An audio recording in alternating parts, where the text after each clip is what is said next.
नमस्कार साथियों, BPSC TRE 3.0 एवं 4.0 के लिए पीआरटी पर्यावरण एनसीईआरटी सीरीज़ के जो है दूसरे एपिसोड में आपका स्वागत है।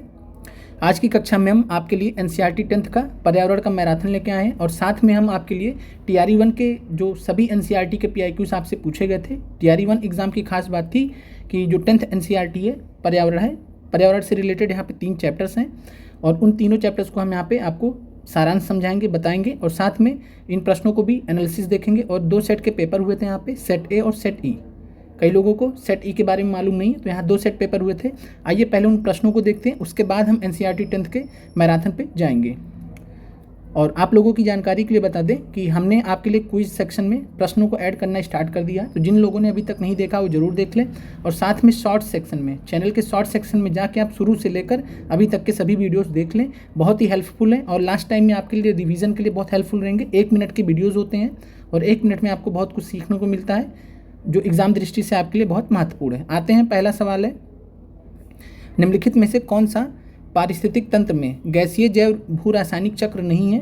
तो यहाँ पे आप आंसर देख पा रहे हैं, आंसर है फास्फोरस चक्र। अब यहाँ पे आपको जो समझने वाली चीज़ है कि जो चक्र होते हैं पारिस्थितिकी तंत्र में, चक्र जो होते हैं वो 2 प्रकार के होते हैं। एक होता है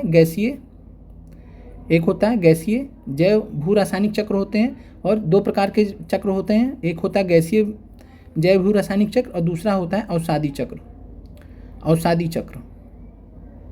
अवसादी चक्र को सेडिमेंट्री साइकिल इंग्लिश में बोलते हैं, गैसीय चक्र को गैसियस साइकिल बोलते हैं। और बात करें फास्फोरस और सल्फर की, तो यहाँ पे फास्फोरस दिया, अगली बार आपसे जो है सल्फर दे सकता है, तो फास्फोरस लिख लीजिएगा, फास्फोरस और सल्फर अवसादी चक्र के उदाहरण हैं। और इसके अलावा ऑक्सीजन चक्र और नाइट्रोजन चक्र ये गैसीय चक्र के उदाहरण हैं। तो 2 प्रकार के पारिस्थितिकी तंत्र में रासायनिक चक्र पाए जाते हैं, भू रासायनिक चक्र पाए जाते हैं, और एक है गैसीय, दूसरा है अवसादी। गैसीय जो चक्र होते हैं, ऑक्सीजन चक्र उदाहरण है, नाइट्रोजन चक्र उदाहरण है। इसके अलावा जो अवसादी चक्र होते हैं उनके उदाहरण है फास्फोरस चक्र और सल्फर चक्र। आगे बढ़ते हैं। अब यहाँ पे प्रश्न समझ में आ गया होगा कि कौन सा गैसीय जैव भू रासायनिक चक्र नहीं है। तो पहले तो जैव भू रासायनिक चक्र यहाँ पे गैसीय कौन से हैं, तो ऑक्सीजन और नाइट्रोजन है, और कौन सा नहीं है तो आंसर हो जाएगा फास्फोरस। आगे बढ़ते हैं। अगला प्रश्न है, निम्नलिखित में से कौन सा जीव क्लोरोफिल की उपस्थिति में सूर्य के प्रकाश का उपयोग कर अकार्बनिक पदार्थों को कार्बनिक यौगिकों में परिवर्तित करता है? तो इसके बारे में अभी हम एनसीईआरटी में देखेंगे, जहाँ से ये प्रश्न पूछा गया है हूबहू। और साथ में यहाँ पे हमने इससे पहले भी आपसे चर्चा की है कि स्वपोषी होते हैं, जैसे हरे पादप जिनको बोलते हैं, तो हरे पादप स्वपोषी जिनको ऑटोट्रॉप्स बोला जाता है। और साथ में कुछ जीवाणु, हमने आपको उदाहरण भी दिया था नील हरीश शैवाल का, याद कीजिए, अभी जल्दी उदाहरण आपको दिया था। तो नील हरीश शैवाल, ब्लू ग्रीन एल्गी, तो कुछ जीवाणु होते हैं जैसे नील हरीश शैवाल, इनको साइनोबैक्टीरिया के नाम से जाना जाता है।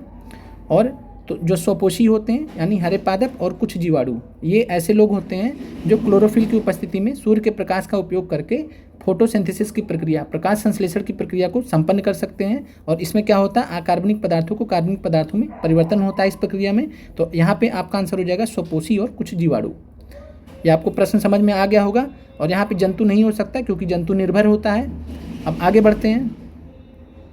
अगला प्रश्न है, निम्नलिखित में से किसके पास उच्च ऊर्जा स्तर और छोटा तरंग दैर्घ्य है? तो शॉर्ट वेवलेंथ की यहाँ पे बात कर रहे हैं, शॉर्ट वेवलेंथ की। अब बात करें कि जो पृथ्वी पर सूर्य की किरणें आती हैं, किसके फॉर्म में आती हैं पृथ्वी पर सूर्य की किरणें? तो आप कहेंगे अल्ट्रावायलेट रेज के फॉर्म में, पराबैंगनी विकिरण के मामले में। तो जो यूवी रेज होती है उनकी खास बात क्या होती है, वो शॉर्ट वेव होती हैं, छोटी तरंग दैर्घ्य वाली होती हैं, और इनको शॉर्ट वेव रेडिएशन भी बोला जाता है। तो छोटी तरंग दैर्घ्य वाले तरंग भी बोला जाता है, और ये धरती पर आती हैं। इसके अलावा कुछ पार्ट इसका अवशोषित हो जाता है और कुछ पार्ट इसको रिफ्लेक्ट कर दिया जाता है। तो जो भाग परावर्तित किया जाता है पृथ्वी की सतह द्वारा, वो जो है किसके रूप में जाता है वापस वायुमंडल में? तो ये जाता है अवरक्त विकिरण। तो ध्यान रखिएगा, जो पृथ्वी से परावर्तित होकर जाता है वह जो तरंग होता है वो अवरक्त विकिरण के फॉर्म में होता है। लेकिन जो पृथ्वी पर आता है वो किस फॉर्म में होता है? शॉर्ट वेव रेडिएशन में। तो छोटा तरंग दैर्घ्य होता है, और जो वापस जाता है उसका जो है लंबा तरंग दैर्घ्य होता है। तो ध्यान रखिएगा, लॉन्ग वेव रेडिएशन बोलते हैं। तो पराबैंगनी विकिरण जो पृथ्वी पर आता है ये शॉर्ट वेव रेडिएशन का उदाहरण है। शॉर्ट वेव मतलब छोटा तरंग दैर्घ्य होता है, उच्च ऊर्जा स्तर होता है। और जो अवरक्त विकिरण होता है पृथ्वी से परावर्तित होकर ऊपर जा रहा है, तो इसको लॉन्ग वेव रेडिएशन बोलते हैं। तो ये लॉन्ग वेव रेडिएशन है, इसका जो है लंबा तरंग दैर्घ्य होता है और ऊर्जा स्तर कम होता है। तो ये आपको ध्यान रखना है। और इसी को जो है जब ये वायुमंडल में पहुंचता है तो वहाँ पे कार्बन डाइऑक्साइड जैसी जो ग्रीन हाउस गैसेस हैं इसको एब्जॉर्ब कर लेती हैं, फिर इसी के परिणाम स्वरूप जो है ग्लोबल वार्मिंग बढ़ने लगता है जब कार्बन डाइऑक्साइड बहुत ज़्यादा मात्रा में ऐसा होता है। अब ये प्रश्न आपको समझ में आ गया होगा। आगे बढ़ते हैं। दृश्यमान विकिरण की बात करें तो जो है ये लगभग आप देखेंगे तो 390 से लेकर 780 नैनोमीटर तक का इसका रेंज होता है। जो स्पेक्ट्रम में 390 से लेकर 780 तक का, कई बार 400 से लेकर 700 750 भी बोला जाता है, तो राउंड फिगर में तो दृश्यमान विकिरण है जिसमें हम चीज़ों को देख सकते हैं। फिर अगला प्रश्न, प्रत्येक पोषी स्तर पर गैर अपघटनीय रसायनों के लगातार रासायनिक संचय की प्रक्रिया को किस रूप में जाना जाता है। तो यहाँ पे बात कर रहे हैं प्रत्येक पोषी स्तर पर, यानी 4 से 5 पोषी स्तर मैक्सिमम हो सकते हैं, 4 सामान्यता होते हैं। तो जो पोषी स्तर है, प्रत्येक पोषी स्तर पर तो जो गैर अपघटनीय रसायन है, यानी ऐसे रसायन जो अपघटन जिनका नहीं हो सकता है, जैसे फॉर एग्जांपल DDT। तो DDT जैसे रसायन होते हैं जो गैर अपघटनीय होते हैं। तो ये क्या करते हैं, इनका जो लगातार इनकी रासायनिक संचय होता रहता है, लगातार इनका जो रासायनिक संचय होता रहता है, यहाँ से स्टार्ट होता है और यहाँ तक पहुँचते पहुँचते बहुत ही ज़्यादा खतरनाक हो जाता है। ये एक मैग्नीफाई होता रहता है, लगातार संचय होता रहता है और इस प्रक्रिया को बोलते हैं बायोलॉजिकल मैग्नीफिकेशन। मैग्नीफाई हो रहा है और हिंदी में बोलते हैं जैविक आवर्धन। तो ये आपको समझ में आ गया कि एक पोषी स्तर से DDT ने इंटर किया फूड चेन में और उसके बाद फिर दूसरे पोषी स्तर पे पहुंचा, वहाँ और ख़तरनाक हुआ, फिर उसके ऊपर पोषी स्तर पे पहुंचा, वहाँ और ज़्यादा खतरनाक हो गया। उसके बाद जब सबसे ऊंचे पोषी स्तर पे पहुंचा तो वहाँ सबसे खतरनाक हो जाता है। तो ये लगातार इसके खतरनाक होने की जो प्रक्रिया वो बढ़ती रहती है, यानी ये गैर अपघटनीय है, समाप्त नहीं होने वाला है, लगातार रासायनिक इसका संचय हो रहा है और इसी प्रक्रिया को हम बोलते हैं जैविक आवर्धन। और ये प्रत्येक पोषी स्तर पर बढ़ता जाता है, जैसे हम ऊपर की तरफ जाएंगे अगले पोषी स्तर पे ये बढ़ता जाएगा। तो ये आपको ध्यान रखना है। तो जैविक आवर्धन ये आपको क्लियर हो गया। आगे बढ़ते हैं। इसके अलावा एक वर्ड आता है जैव संचय। अभी हम उसको NCERT में देख लेंगे जब टॉपिक आएगा। फिर है जनसंख्या की वहन क्षमता किसके द्वारा निर्धारित की जाती है। आपको प्रीवियस ईयर क्वेश्चंस का एनालिसिस करना बहुत जरूरी होता है। कई बार प्रश्न डायरेक्टली नहीं तो इनडायरेक्टली वहाँ से मिल जाते हैं, तो आप थोड़ा सा वेट कीजिए। इसके बाद हम NCERT के मैराथन पे आएंगे। प्रश्नों को भी समझना जरूरी है जो पूछे गए हैं। उनकी खास बात यह कि आपके NCERT से ही प्रश्न ज़्यादातर पूछे गए हैं। TRE 1 में जनसंख्या की वहन क्षमता किसके द्वारा निर्धारित की जाती है। तो जनसंख्या की जो वहन क्षमता होती है ये सीमित संसाधन हमारे पर्यावरण में मौजूद होते हैं, तो उनके द्वारा जो है जनसंख्या की वहन क्षमता निर्धारित की जाती है। और ये जनसंख्या की वहन क्षमता कहते किसको हैं, तो मतलब जो पर्यावरण की ऐसी क्षमता जो एक दिए गए स्थान पे जनसंख्या जो वहाँ पे जनसंख्या निवास करती है उसको पोषित कर सके, उसको जो है संसाधन उपलब्ध करा सके, उसी क्षमता को जनसंख्या की वहन क्षमता बोलते हैं। और ये सीमित संसाधनों पर डिपेंड करते हैं। अगर संसाधन सीमित होंगे तो ये इसी के द्वारा जनसंख्या की वहन क्षमता जो है इसी के द्वारा निर्धारित की जाएगी। आगे बढ़ते हैं। मेथेमोग्लोबिनेमिया निम्नलिखित में से किससे दूषित पानी पीने का कारण होता है। तो मेथेमोग्लोबिनोमिया इसको हम एक नाम से और जानते हैं और इसका क्या नाम है, ब्लू बेबी सिंड्रोम है। और ये किसके दूषित पानी पीने से कारण से होता है, तो नाइट्रेट के कारण होता है। और इसके बारे में हमने ऑलरेडी कई बार पढ़ा भी है, ब्लू बेबी सिंड्रोम भी बोलते हैं, तो ये ध्यान रखिएगा। इसके अलावा कैडमियम की बात करें, कैडमियम से कौन सी बीमारी होती है, तो इटाई रोग होता है, इटाई रोग होता है, ध्यान रखिएगा। और इसके अलावा फॉस्फेट से ध्यान रखिएगा, ऑर्गेनोफॉस्फेट विषाक्तता होती है, फॉस्फेट के दूषित पानी से पीने से जो फॉस्फेट जिसमें मिला होगा। तो मेथेमोग्लोबिनेमिया आपको क्लियर हो गया। आगे बढ़ते हैं। और जिन्होंने पहला क्लास नहीं देखा है साथ में बता दे रहे हैं आपको जो है इन्वायरमेंट की प्लेलिस्ट लिंक में दी जाएगी। आप वहाँ पे जितने भी क्वेश्चंस कराए गए अभी तक उनको आप जरूर देख लें। जो पहले की क्लासेस उनको जरूर देख लें, बाकी आपकी जो ये 7 दिवसीय कक्षाएं हैं इनको भी जरूर कंप्लीट कर लें। और साथ में कमेंट करके और जो है शेयर करके चैनल को ज़्यादा से ज़्यादा हमें सपोर्ट करें। पारितंत्र में ऊर्जा का प्रवाह होता है, तो पारितंत्र में ऊर्जा का जो प्रवाह होता है वो एक दिशिक होता है, यूनिडायरेक्शनल होता है। तो ये ध्यान रखिएगा, यूनिडायरेक्शनल होता है, एक दिशिक होता है। यानी जो निचली फुट जो पारितंत्र होता है, जो सबसे नीचे पोषी स्तर होता है, जैसे हरे पादप से जो सबसे ऊंचा पोषी स्तर उसकी तरफ होता है, तो ये एक दिशिक होता है, एक यूनिडायरेक्शनल होता है। इधर से इधर ऊर्जा ट्रांसफ़र हो रही होती है और हर स्तर पर ऊर्जा कम भी होती जाती है। तो ये दूसरी तरफ से नहीं हो सकता, इधर से नहीं हो सकता। तो ध्यान रखिएगा, निचले पोषी स्तर से ऊपर पोषी स्तर की तरफ ऊर्जा का प्रवाह होता है और ये एक दिशिक होता है, दूसरी तरफ नहीं आ सकता, इसीलिए इसको यूनिडायरेक्शनल बोला जाता है या एक दिशिक बोला जाता है। अगला प्रश्न है, निम्नलिखित में से कौन सा पारितंत्र का संघटक है। तो पारितंत्र में जो है कौन कौन आ जाएंगे, इकोसिस्टम में जंतु आ जाएंगे, पादप भी आ जाएंगे, सूक्ष्म जीव भी, सभी पार्ट हैं। तो उपयुक्त में से एक से अधिक, ये सभी पारितंत्र का पार्ट है। आसान प्रश्न है। निम्नलिखित में से कौन सी गैस लैंडफिल से उत्पन्न होती है? तो लैंडफिल आपने जैसे अगर जो दिल्ली के रहने वाले होंगे तो उनको पता होगा कि दिल्ली में भलसवा के पास में और गाजीपुर के पास में जो है 2 जगह लैंडफिल्स हैं जो बहुत ज़्यादा स्मेल भी आती है, बदबू भी आती है। और ये ध्यान रखिए कि जो लैंडफिल होती है उनमें से मीथेन गैस उत्सर्जित होती है। मीथेन गैस मुख्यतः 60%, ध्यान रखिएगा, लगभग 60% के आसपास। और वैसे अगर थोड़ा एनसीईआरटी के हिसाब से जाएंगे तो एनसीईआरटी के हिसाब से चलते हैं तो मीथेन के बारे में आपको जो है 45 से 60% मीथेन पाया जाता है लैंडफिल वाली, जो लैंडफिल में गैसें निकलती हैं। इसके अलावा कार्बन डाइऑक्साइड 40 से 60%। ये कोई फिक्स नहीं है, अगर ये 45 रहेगा तो लगभग ये 55 चला जाएगा, ये 60 जाएगा तो 40 हो जाएगा, एक रेंज है। तो 45 से 60 और एक हिसाब से ज़्यादा कौन सी होती है? तो मीथेन गैस ज़्यादा होती है, कार्बन डाइऑक्साइड थोड़ा कम होती है। तो अगर आपसे अगली बार प्रश्न मीथेन और कार्बन डाइऑक्साइड भी दिया है तो दोनों आंसर होगा, यहाँ पे नहीं दिया गया तो यहाँ पे नहीं होगा। तो लैंडफिल याद रखिएगा, मीथेन गैस उत्सर्जित होती है। इसके अलावा मीथेन गैस और कहाँ से उत्सर्जित होती है तो ये भी ध्यान रखिएगा, तो जो धान के खेत होते हैं वहाँ से मीथेन गैस उत्सर्जित होती है। इसके अलावा जो आर्द्र भूमियाँ होती हैं वहाँ से भी उत्सर्जित होते हैं। आगे बढ़ते हैं, निम्नलिखित में से कौन जंगल में आहार श्रृंखला का प्रतिनिधित्व करता है? तो जंगल में आहार श्रृंखला की बात कर रहे हैं तो जंगल में पादप हरे पौधे होंगे, हरे पौधों को कोई जो है शाकाहारी खाएगा, जैसे कि फॉर एग्जांपल हिरन, यहाँ जो है मतलब और कोई भी हो सकता था, जैसे फॉर एग्जांपल खरगोश भी हो सकता था हिरन, और हिरन को खा रहा है शेर। तो एक ये सीक्वेंस में जा रहा है, यानी पादप को खाया हिरन ने, हिरन को खाया शेर ने, तो ये खाद्य श्रृंखला को बता रहा है। पादप है, पादप को मेढक खाता है क्या? तो आप कहेंगे मेढक तो नहीं खाता है, तो ये गलत हो जाएगा। पादप को खरपतवार खाता है क्या? तो खरपतवार तो नुकसान पहुंचाता, खाता थोड़े ना है, तो ये खरपतवार को मछली, तो ये गलत है। तो यहाँ पे आंसर ए हो जाएगा। आसान सा प्रश्न था। आगे बढ़ते हैं, पर्यावरण में प्लास्टिक डैश की क्रिया द्वारा विघटित नहीं होगा। तो ध्यान रखिए, प्लास्टिक क्या होता है? प्लास्टिक क्या होता है? तो गैर अपघटनीय होता है। अभी हमने वर्ड ये पढ़ा था, गैर अपघटनीय, गैर अपघटनीय होता है, यानी इसको जैव अजैव निम्नीकरण भी बोल सकते हैं, अजैव निम्नीकरण भी बोल सकते हैं, नॉन बायोडिग्रेडेबल। तो अजैव निम्नीकरण भी होता है। और अगर ये प्लास्टिक है, गैर अपघटनीय है या अजैव निम्नीकरण है, तो ना तो इसको जीवाणु विघटित कर पाएगा, ना ही मृतोपजीवी कर पाएंगे, ना ही परजीवी कर पाएगा, कोई नहीं कर पाएगा। तो यहाँ से जो है पूछा गया था कि किसकी क्रिया द्वारा विघटित नहीं होगा, तो सभी की क्रिया द्वारा विघटित नहीं होगा। तो बहुत ही निगेटिव प्रश्न था, तो आपको उस नज़रिए से समझने की जरूरत थी। तो यहाँ आंसर डी हो जाएगा, एक से अधिक, यानी तीनों सही है। न जीवाणु कर पाएगा और नहीं पूछा गया है, तो जीवाणु भी प्लास्टिक की जो है, प्लास्टिक जीवाणु की क्रिया द्वारा विघटित नहीं होते। यहाँ पर रख देख सकते हैं, रख के भी आप यहाँ पे मृतोपजीवी को रख दीजिए, तो प्लास्टिक मृतोपजीवी की क्रिया द्वारा विघटित नहीं होते, परजीवी प्लास्टिक की क्रिया द्वारा विघटित नहीं होते। तो तीनों सही है, तो इसका मतलब उपयुक्त में से एक से अधिक आपका आंसर है। अगला प्रश्न है, ऊर्जा के स्रोत जो कार्बन उत्सर्जन में वृद्धि नहीं करते हैं। तो ऊर्जा के स्रोत जो कार्बन उत्सर्जन में वृद्धि नहीं करते हैं उसमें कौन कौन शामिल है?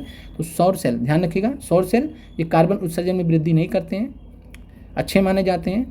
और पवन चक्कियाँ भी सही है। इसके अलावा बात करें नाभिकीय ऊर्जा संयंत्र, तो ये कार्बन उत्सर्जन नहीं करते हैं, कार्बन उत्सर्जन नहीं करते, ये क्या करते हैं? तापीय प्रदूषण करते हैं, थर्मल प्रदूषण जिसको बोलते हैं, नया टर्म होगा आपके लिए। तो थर्मल पॉल्यूशन करते हैं। और थर्मल पॉल्यूशन किसको बोलते हैं? कि यहाँ से बहुत गर्म पानी होता है, फिर उसको आसपास के क्षेत्रों में जो वाटर बॉडीज़ होती हैं वहाँ ट्रांसफ़र कर दिया जाता है। तो उस क्षेत्र का जो तापमान है पानी का, वाटर बॉडी का, जैसे तालाब है, नदी है, तो उसका पानी काफ़ी गर्म हो जाता है, तो उसको हम बोलते हैं थर्मल पॉल्यूशन या तापीय प्रदूषण। तो जो नाभिकीय ऊर्जा संयंत्र है, ये तापीय प्रदूषण थर्मल पॉल्यूशन से रिलेटेड है, ये आप ध्यान रखिएगा। आगे बढ़ते हैं, तो यहाँ पर तीनों ही जो है कार्बन उत्सर्जन में वृद्धि नहीं करते हैं। आगे बढ़ते हैं, आहार श्रृंखला में शाखान्वित श्रृंखला को क्या कहा जाता है? तो आहार श्रृंखला एक सिंपल आहार श्रृंखला चलती है जिसको हम फूड चेन कहते हैं, फूड चेन कहते हैं। और जब फूड चेन सीरीज़ में हो जाता है, कई सारे शाखाओं में बढ़ जाता है, तो इसी को हम क्या बोलते हैं? इसी को हम आहार जाल बोलते हैं, फूड वेब बोलते हैं, फूड वेब बोलते हैं, आहार जाल बोलते हैं। तो आहार श्रृंखला जब शाखान्वित श्रृंखला में शिफ्ट हो जाती है तो उसको हम बोलते हैं आहार जाल। एक सिंपल सा आप यहाँ पे एग्जाम्पल, अभी हम एनसीईआरटी पढ़ाएंगे तो वहाँ पे आपको दिखा देंगे, बता देंगे। हरे पौधे सूर्य के प्रकाश की ऊर्जा का कितना प्रतिशत ग्रहण करते हैं और उसे खाद्य ऊर्जा में परिवर्तित करते हैं? तो ये भी एनसीईआरटी से प्रश्न लिया गया था। हरे पौधे सूर्य के प्रकाश की ऊर्जा का 1% ही मात्र ग्रहण करते हैं और उसे खाद्य ऊर्जा में परिवर्तित करते हैं, तो ये याद रखिएगा आप। अगला है, किसके नेतृत्व में चिपको आंदोलन को मजबूती मिली थी? किसके नेतृत्व में चिपको आंदोलन को मजबूती मिली थी? तो आंसर है सुंदरलाल बहुगुणा जी। और चिपको आंदोलन 1973 में स्टार्ट हुआ था। 1973 में इसको जो है गौरा देवी नाम की महिला थी, गौरा देवी नाम की महिला थी, साथ में चंडी प्रसाद भट्ट जी भी थे और इन लोगों ने स्टार्ट किया था। फिर जो है कुछ समय बाद सुंदरलाल बहुगुणा जी ने चिपको आंदोलन को नेतृत्व दिया था। तो जब नेता के रूप में आते तो सुंदरलाल बहुगुणा, और स्टार्ट किसने किया था चिपको आंदोलन? तो गौरा देवी ने। तो ध्यान रखिएगा 1973 में। इसके अलावा अमृता देवी बिश्नोई, ये राजस्थान से संबंधित है। 1731 में एक घटना होती है, वहाँ से रिलेटेड अभी हम देखेंगे इनके बारे में। मेधा पाटकर के बारे में, जो है नर्मदा बचाओ आंदोलन की नेतृत्व करता है। तो नर्मदा बचाओ आंदोलन, और नर्मदा बचाओ आंदोलन क्यों किया गया था 1985 में? तो नर्मदा बचाओ आंदोलन था नर्मदा नदी पर सरदार सरोवर बांध के विरोध में। तो मेधा पाटकर ने नर्मदा बचाओ आंदोलन का नेतृत्व किया था, ध्यान रखिएगा, पूछा जा सकता है। अगला प्रश्न है, आहार श्रृंखला में प्रथम पोषी स्तर पर कौन होता है? तो आहार श्रृंखला में प्रथम पोषी स्तर पर स्वपोषी होते हैं, ऑटोट्रॉप्स होते हैं। और ऑटोट्रॉप्स जैसे फॉर एग्जांपल हरे पौधे स्वपोषी होते हैं। तो आहार श्रृंखला में प्रथम पोषी स्तर पर ये मौजूद होते हैं। ये पोषी स्तर मान लीजिए, तो पहले सबसे नीचे कौन होगा? प्लांट्स ही होंगे, फिर उसके बाद कोई आएगा। आगे बढ़ते हैं। अब ये TRE-1 का जो सेट ए था वो खत्म हो गया। अब सेट ई के प्रश्न देख लीजिए। दो सेट एग्जाम हुए थे वहाँ पे, और ये प्रश्न बहुत ही महत्वपूर्ण है। तो ध्यान रखिए, कई बार आयोग क्या करता है, एक जगह से आयोग ने स्टार्ट किया TRE-1 से, TRE-1 उसने पूरा NCERT दे दिया, फिर TRE-2 में चेंज किया, TRE-3 में चेंज किया, फिर वापस से TRE-1 पे आ गया। तो इस चीज़ को आपको ध्यान रखना, ये साइकिल चलती रहती है। सभी आयोग की यही कहानी है, नए प्रश्न नहीं मिलते हैं तो फिर वही पुराने प्रश्न दे दिए जाते हैं। तो इसलिए आप इनको ध्यान रखना है। पारिस्थितिकी तंत्र में वाई आकार का ऊर्जा प्रवाह मॉडल किसके द्वारा दिया गया था? तो ये ध्यान रखिएगा किसने दिया था? H.T. ओडम नाम के व्यक्ति थे। और ये कब दिया था इन्होंने? तो 1956 में दिया था। लिंडमान की बात करें, लिंडमान, तो इन्होंने 10% लॉ दिया था, 10% ऊर्जा का नियम 1942 में इन्होंने दिया था लिंडमान ने। आगे बढ़ते हैं। SO2 प्रदूषण सूचित होता है। तो SO2 प्रदूषण, सल्फर डाइऑक्साइड का जो प्रदूषण होता है, प्रदूषण होता है, ये लाइकेन द्वारा दिखाया जाता है, सूचित होता है। तो लाइकेन के बारे में जानते हैं आप। तो लाइकेंस जो हैं, लाइकेंस अगर उपस्थिति लाइकेंस की घट रही है तो इसका मतलब SO2 प्रदूषण बढ़ रहा है। लाइकेंस की अगर उपस्थिति अगर घट रही है, अगर ये घटेगा तो इसका मतलब प्रदूषण बढ़ रहा है SO2 का। और अगर लाइकेंस का अगर ग्रोथ बढ़ रहा है तो इसका मतलब SO2 प्रदूषण कम हो रहा है। तो ये ध्यान रखिएगा, इस तरीके से पता चल जाता है हमें। तो लाइकेंस ये सूचक होते हैं SO2 प्रदूषण के। आगे बढ़ते हैं। सलीम अली पक्षी अभयारण्य कहाँ पर स्थित है? बहुत ही महत्वपूर्ण प्रश्न है। सलीम अली पक्षी अभयारण्य और जो है ये स्थित है गोवा में। सलीम अली भारत के महान पक्षी वैज्ञानिक थे, ऑर्निथोलॉजिस्ट बोलते हैं पक्षी विज्ञानी को। और सलीम अली पक्षी अभयारण्य गोवा में स्थित है। इसके अलावा आपसे, तो यहाँ पे आंसर उपयुक्त में से कोई नहीं होगा। इसके अलावा आपसे जब आगे हम कल आपको नेक्स्ट सेशन लेके आएंगे तो वहाँ पे आप देखेंगे, तो वहाँ पे आपसे जो है भगवान महावीर अभयारण्य भी पूछा गया था। तो ये भी ध्यान रखिएगा कि भगवान महावीर जो सेंचुरी है, अभयारण्य है, वो भी गोवा में स्थित है। और अगर हम बात करें तो गोवा में केवल एक नेशनल पार्क है, एक राष्ट्रीय उद्यान है, और उसका नाम है मोलेम नेशनल पार्क, मोलेम राष्ट्रीय उद्यान। और मोलेम राष्ट्रीय उद्यान के साथ में ही जो है भगवान महावीर वाइल्ड लाइफ सेंचुरी को जोड़ा गया है। तो भगवान महावीर वाइल्ड लाइफ सेंचुरी, भगवान महावीर अभयारण्य, ये दोनों एक साथ में जुड़े हुए हैं। तो ध्यान रखिएगा। तो भगवान महावीर अभयारण्य भी गोवा में ही है, और उसी का पार्ट है मोलेम राष्ट्रीय उद्यान, ये भी गोवा में है, एकमात्र गोवा का जो है नेशनल पार्क है। इसके अलावा गोवा में ध्यान रखिएगा, चूँकि गोवा से 2 बार पूछा गया है तो कुछ ना कुछ तो लगाव है आयोग का। तो बोंडला अभयारण्य ध्यान रखिएगा। इसके अलावा कोटिगांव करके एक है, और महादेई करके, तो महादेई करके एक है, महादेई वाइल्ड लाइफ सेंचुरी, ये भी महत्वपूर्ण है, ध्यान रखिएगा। अब आगे बढ़ते हैं। बाकी सलीम अली बर्ड सेंचुरी तो इंपॉर्टेंट है ही, दोबारा भी पूछा जा सकता है। प्रश्न है अगला, IUCN का मुख्यालय कहाँ पर स्थित है? तो IUCN का मुख्यालय ये स्विट्जरलैंड में स्थित है। कई बार आपको स्थान दे देगा, नहीं तो आपको जो है सीधे देश दे देता है। और बात करें तो IUCN का जो हेडक्वार्टर वो ग्लैंड में स्थित है। तो ध्यान रखिएगा, ग्लैंड नाम का स्थान है और वहीं पर स्थित है। और ध्यान रखिएगा जिनेवा नहीं है, जिनेवा के पास में ग्लैंड स्थित है। और जब पूरा बात करते हैं तो ग्लैंड स्विट्जरलैंड में IUCN का मुख्यालय है। International union for conservation of nature इसका पूरा नाम है। और 1948 में IUCN की स्थापना हुई थी, ये भी ध्यान रखना आपको। आगे बढ़ते हैं। एक पोषी स्तर से दूसरे पोषी स्तर में कितनी ऊर्जा अवशोषित होती है? तो एक पोषी स्तर से दूसरे पोषी स्तर में जाने पर 10% ऊर्जा अवशोषित हो जाती है, बाकी 90% ऊर्जा का ह्रास हो जाता है। 90% ऊर्जा का ह्रास हो जाता है। और इस नियम को 10% के नियम को किसने दिया था? लिंडमान ने दिया था। कब दिया था? 1942 में। तो ये ध्यान रखना आपको। और एक पोषी स्तर से दूसरे पोषी स्तर पर जाते हैं तो हमें केवल 10% ही ऊर्जा अवशोषित होती है, या 10% ऊर्जा ही हमें मिल पाती है पिछले पोषी स्तर से, बाकी 90% ऊर्जा का ह्रास हो जाता है। श्वसन मूल किस में पाए जाते हैं, महत्वपूर्ण सवाल है। श्वसन मूल को न्यूमेटोफोर्स बोलते हैं, और जो श्वसन मूल होते हैं जलोद्भिद में पाए जाते हैं। इसके अलावा जो लौड़ोद्भिद पौधे होते हैं उनकी जड़ों में पाए जाते हैं। तो आंसर यहाँ पे उपयुक्त में से एक से अधिक है। आगे बढ़ते हैं, निम्नलिखित में से कौन सा द्वितीयक प्रदूषक है। तो द्वितीयक प्रदूषक, अब जैसे 15 मार्च को भी द्वितीयक प्रदूषक पूछा गया था, तो आप पीछे से जब प्रीवियस ईयर क्वेश्चंस अच्छे से देख लेते हैं तो आपको एक आइडिया हो जाता है कि आपको लिमिटेड समय में कितना पढ़ना है। तो इसीलिए हमने आपके लिए 7 दिनों का जो है इन्वायरमेंट का सीरीज स्टार्ट किया। कुछ कारणों से हम दूसरा एपिसोड लाने में देरी हो गई, माफ़ी चाहते हैं उसके लिए, और आप लोगों का सहयोग बना रहा तो उसके लिए हम आपका धन्यवाद भी करते हैं। और हम इधर प्रयास करेंगे कि जल्द से जल्द आपकी ये सारी क्लासेस खत्म हो जाए। तो द्वितीय प्रदूषक का उदाहरण यहाँ पे कौन है, तो पैन है और ओजोन है, बात किया था हमने। और आपको हमने एक शॉर्ट्स के माध्यम से भी इसके बारे में बताया था, जहाँ पे बताया था कि जो है पैन, ओजोन और कुछ अन्य उदाहरण भी बताए थे। तो आप कमेंट करके बताइए कि द्वितीयक प्रदूषक के कितने उदाहरण आप जानते हैं। SO2 की बात करें तो SO2 जो है ये प्राथमिक प्रदूषक में आता है, और प्राथमिक प्रदूषक कौन होते हैं, तो प्राथमिक प्रदूषक जो सीधे पर्यावरण पर असर डालते हैं, सीधे उनका उत्सर्जन होता है, पर्यावरण को नुकसान पहुँचाते हैं। जो द्वितीयक प्रदूषक होते हैं ये प्राथमिक प्रदूषकों से के आपस में अभिक्रिया स्वरूप बनते हैं। उदाहरण है पैन और ओजोन। पैन का फुल फॉर्म भी आप बता सकते हैं कमेंट करके। तो आंसर हो जाएगा उपयुक्त में से एक से अधिक। अगला प्रश्न है, पारिस्थितिकी तंत्र में ऊर्जा प्रवाह का 10% नियम किसके द्वारा दिया गया था। तो आपको पता है 1942 में लिंडमैन ने दिया था। आगे बढ़ते हैं, भारत में उष्णकटिबंधीय वर्षावन पाए जाते हैं। तो भारत में उष्णकटिबंधीय वर्षावन पश्चिमी घाट क्षेत्र में पाए जाते हैं। पश्चिमी घाट क्षेत्र के अलावा बात करें तो अंडमान निकोबार में पाए जाते हैं, लक्षद्वीप में पाए जाते हैं। तो ध्यान रखिएगा 3 जगह पे पाए जाते हैं, पश्चिमी घाट क्षेत्र में, और इसके अलावा जो है बात करें तो पश्चिमी घाट क्षेत्र में, अंडमान निकोबार क्षेत्र में, लक्षद्वीप में। बाकी इसके अलावा आप कमेंट करके बता सकते हैं कि भारत में उष्णकटिबंधीय वर्षावन और कहीं पाए जाते हैं क्या। और जब हम वेस्टर्न घाट्स की बात करेंगे, पश्चिमी घाट की बात करेंगे तो कर्नाटक और केरल ये हमारे आंसर हो जाएंगे। तो भारत में उष्णकटिबंधीय वर्षावन कहाँ पाए जाते हैं, तो ये कर्नाटक और केरल में। आगे बढ़ते हैं, और हिमाचल प्रदेश की बात करें तो हिमाचल प्रदेश में उष्णकटिबंधीय वर्ष नहीं पाए जाते हैं, यहाँ शंकुधारी वन पाए जाते हैं, चूँकि पहाड़ी क्षेत्र है। आगे बढ़ते हैं, भारत में मीथेन का मुख्य स्रोत क्या है। तो भारत में मीथेन का मुख्य स्रोत, एक मीथेन का प्रश्न आपसे पूछा लैंडफिल का, और भारत में लेकिन बात करें मीथेन का मुख्य, तो भारत में धान की खेती बहुत ही ज़बरदस्त पैमाने पे होती है, सबसे ज़्यादा होती है। तो इस वजह से जो है धान का खेत जो है भारत में मीथेन का मुख्य स्रोत है। तो धान के खेत से मीथेन का उत्सर्जन होता है, और ये पर्यावरण के लिए चिंता का विषय भी है। तो अब चूँकि प्रक्रिया होती है धान के खेत में, तो धान के खेत में मीथेन गैस का मुख्य स्रोत उत्सर्जन का है। तो ध्यान रखिएगा, बहुत महत्वपूर्ण है।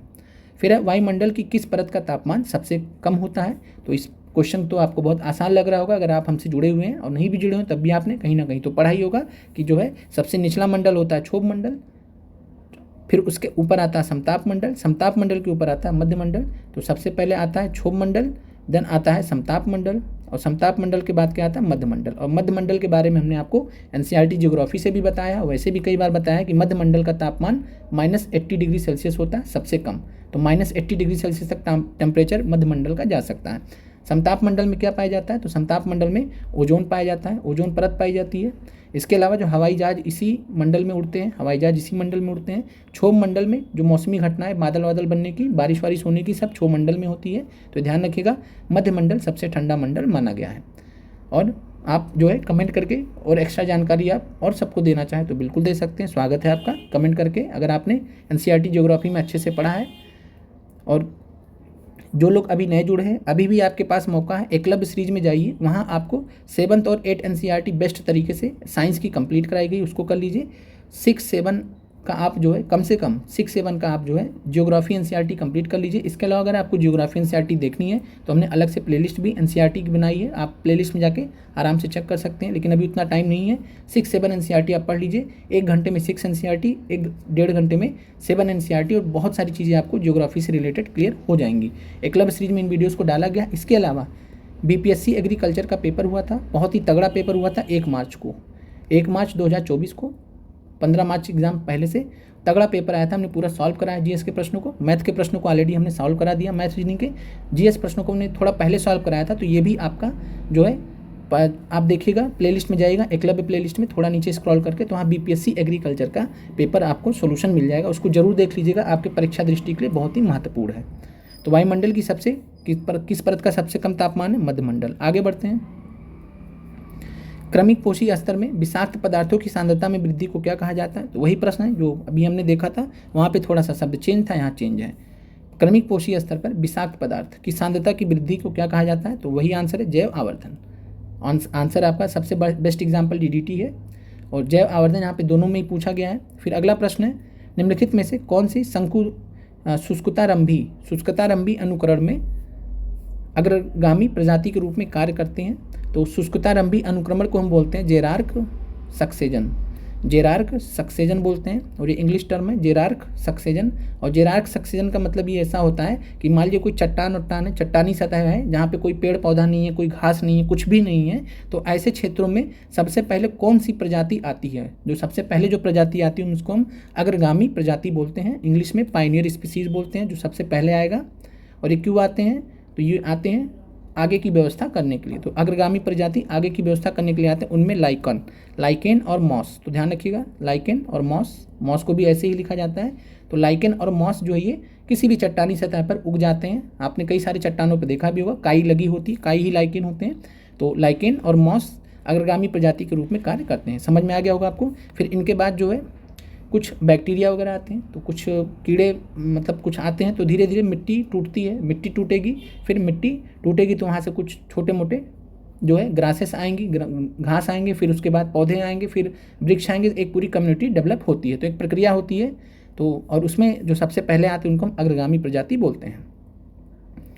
रामसर सम्मेलन किसके संरक्षण से जुड़ा है? तो रामसर सम्मेलन किसके संरक्षण से जुड़ा है? तो आर्द्र भूमियों के संरक्षण से, वेटलैंड के संरक्षण से जुड़ा हुआ है। 2 फरवरी 1971 को सम्मेलन हुआ था रामसर में। और रामसर कहाँ पे है? तो ईरान देश में रामसर नामक स्थान है, वहाँ पे हुआ था 2 फरवरी 1971 को। इसीलिए हम 2 फरवरी को हर वर्ष आर्द्र भूमि दिवस भी मनाते हैं। तो 2 फरवरी को हम आर्द्र भूमि दिवस भी मनाते हैं, तो ये ध्यान रखिएगा। और ये 1975 में लागू हुआ था। तो अगर पूछे रामसर सम्मेलन या रामसर जो मतलब आर्द्र भूमियों से संबंधित है, तो ये कब लागू हुआ था पूरे विश्व में? तो 1975 में। भारत का जो पहला आर्द्र भूमि जो रामसर सम्मेलन के तहत लाया गया था वो चिल्का लेक है, चिल्का झील है। इसके अलावा जो है भरतपुर अभयारण्य भी था, केवलादेव घाना भरतपुर अभयारण्य, वो भी साथ में इसको लिया गया था। अभी की बात करें तो कुल 82 रामसर आर्द्र भूमियाँ भारत में, तो कुल मिला के 82 आर्द्र भूमि है जो रामसर के अंतर्गत लिस्टेड है। और इसमें बात करें तो जो लेटेस्ट 2 जुड़ी हैं, नकटी और जो है नागी करके है शायद। तो नकटी और नागी जो नाम है, नाम एक बार चेक लीजिएगा, एक तो नकटी है क्लियर है, एक नागी है शायद। तो नकटी और नागी जो है ये पक्षी अभयारण्य है, और ये कहाँ पे है? तो ये जो है जमुई जिले में, बिहार के। अगर यहाँ त्रुटि हुई होगी तो आप कमेंट करके बता सकते हैं बिल्कुल। तो जमुई जिला ये सही है। तो जमुई जिला कहाँ? बिहार में। तो ध्यान रखिएगा, जमुई जिला बिहार में नकटी और नागी पक्षी अभयारण्य, जिनको 81 और 82 नंबर का जो है आर्द्र भूमि घोषित किया गया रामसर सम्मेलन के अंतर्गत। और बिहार में कुल मिला के 3 हो गए हैं, तो नकटी नागी हो गए, और साथ में जो है एक आपका पहले से जो सबसे पहले है उसका नाम है कंवर झील। तो बेगूसराय में ही स्थित है, और जो नए वाले हैं वो जमुई जिले में स्थित है। पूछा जा सकता है, तो ध्यान रखिएगा। आगे बढ़ते हैं। इटाई रोग किसके कारण होता है? तो इटाई रोग कैडमियम के कारण होता है। आयरन की कमी की वजह से अनीमिया होता है। और मरकरी पारे की विषाक्तता की वजह से मिनामाटा रोग होता है। तो मिनामाटा रोग आपने पढ़ा होगा। और बात करें यहाँ पे मिनामाटा रोग की, इसके बारे में आप थोड़ा जान लीजिए। मिनामाटा रोग कैसे उत्पन्न हुआ था? तो जापान के जो तटीय क्षेत्र हैं, तो वहाँ पे समुद्र में पारा विषाक्तता हुई, समुद्र में पारा गया, पारा जहरीला होता है, समुद्र की मछलियों ने इसको सेवन कर लिया, इनहेल कर लिया। अब समुद्र की मछलियों को मार के खाया वहाँ के आसपास के लोगों ने। तो मिनामाटा नाम का एक जगह था जापान में, वहाँ के लोगों ने आराम से एंजॉय कर करके मछलियों को खाया, वही काम ही था, और कोई तो वहाँ पे फसल तो होती नहीं, तो उन्होंने मछलियों को खाया, और मछलियों को खाया तो विषाक्तता की वजह से उनके अंदर दिक्कत हो गई, कई सारे लोगों की जान गई। तो वहाँ से जो है जब जागरूकता फैली तो पता चला कि पारा विषाक्तता हुआ था, तो वहीं से उस स्थान से मिनामाटा था, तो इसीलिए नाम ही रख दिया गया मिनामाटा रोग। तो मिनामाटा रोग ये किसके वजह से होता है? पारा विषाक्तता की वजह से। तो आपके समझ में आ गया। और ये जो है एक हिसाब से जैव संचय का उदाहरण है। जैव संचय एक होता है बायो एक्यूमुलेशन, ये भी एनसीईआरटी में दिया गया है। बायो एक्यूमुलेशन इसमें क्या होता है कि एक ही पोषी स्तर, मतलब पोषी स्तर से दूसरे पोषी स्तर तीसरे स्तर पर नहीं जा रहा है, एक ही पे प्रभावित कर दे रहा है। तो जब जैव संचय कब होता है, जब एक पोषी स्तर पर विषाक्तता का संचय होता है तो उसको हम जो है जैव संचय बोलते हैं। जैसे मछली में ही चला गया, मछली को खाया इंसान ने तो वहाँ पे दिक्कत हो गई, लेकिन अब मछली इंसान के ऊपर नहीं जाएगा, वो इंसान की डेथ हो गई लेकिन उसके ऊपर नहीं असर किया। उसके ऊपर जो असर करता है उसके लिए हम टर्म प्रयोग करते हैं जैविक आवर्धन। जो एक पोषी स्तर अंतिम पोषी स्तर तक जाता है तो उसके लिए हम जैव आवर्धन प्रयोग करते हैं। और जब 1 ही 2 की बात होती है तो वहाँ पे जैविक संचय यूज़ करते हैं। आगे बढ़ते हैं। निम्नलिखित में से कौन सा स्वास्थानिक इन सीटू संरक्षण के अधीन शामिल नहीं है। तो 2 प्रकार के संरक्षण होते हैं स्पीसीज़ का। पहला है स्वास्थानिक इन सीटू और दूसरा है बाह्य स्थानीय करके एक्स सीटू बोलते हैं, बाह्य स्थानीय करके। तो स्वास्थानीय में क्या होता है कि प्राकृतिक आवास में संरक्षण किया जाता है। तो प्राकृतिक आवास में राष्ट्रीय उद्यान का संरक्षण किया जाता है, वन्य जीव अभयारण्य का संरक्षण किया जाता है प्राकृतिक आवास में।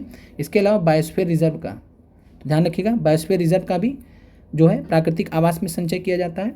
लेकिन वनस्पति उद्यान का, इसको बोलते हैं बोटेनिकल गार्डन। तो बोटेनिकल गार्डन का जो है यहाँ पे ये बाह्य सितु में आता है, तो एक सितु में नहीं आता, बाह्य स्वस्थान्य में आता है। तो स्वास्थान्य में नहीं आता है, बाह्य स्थान्य में आता है।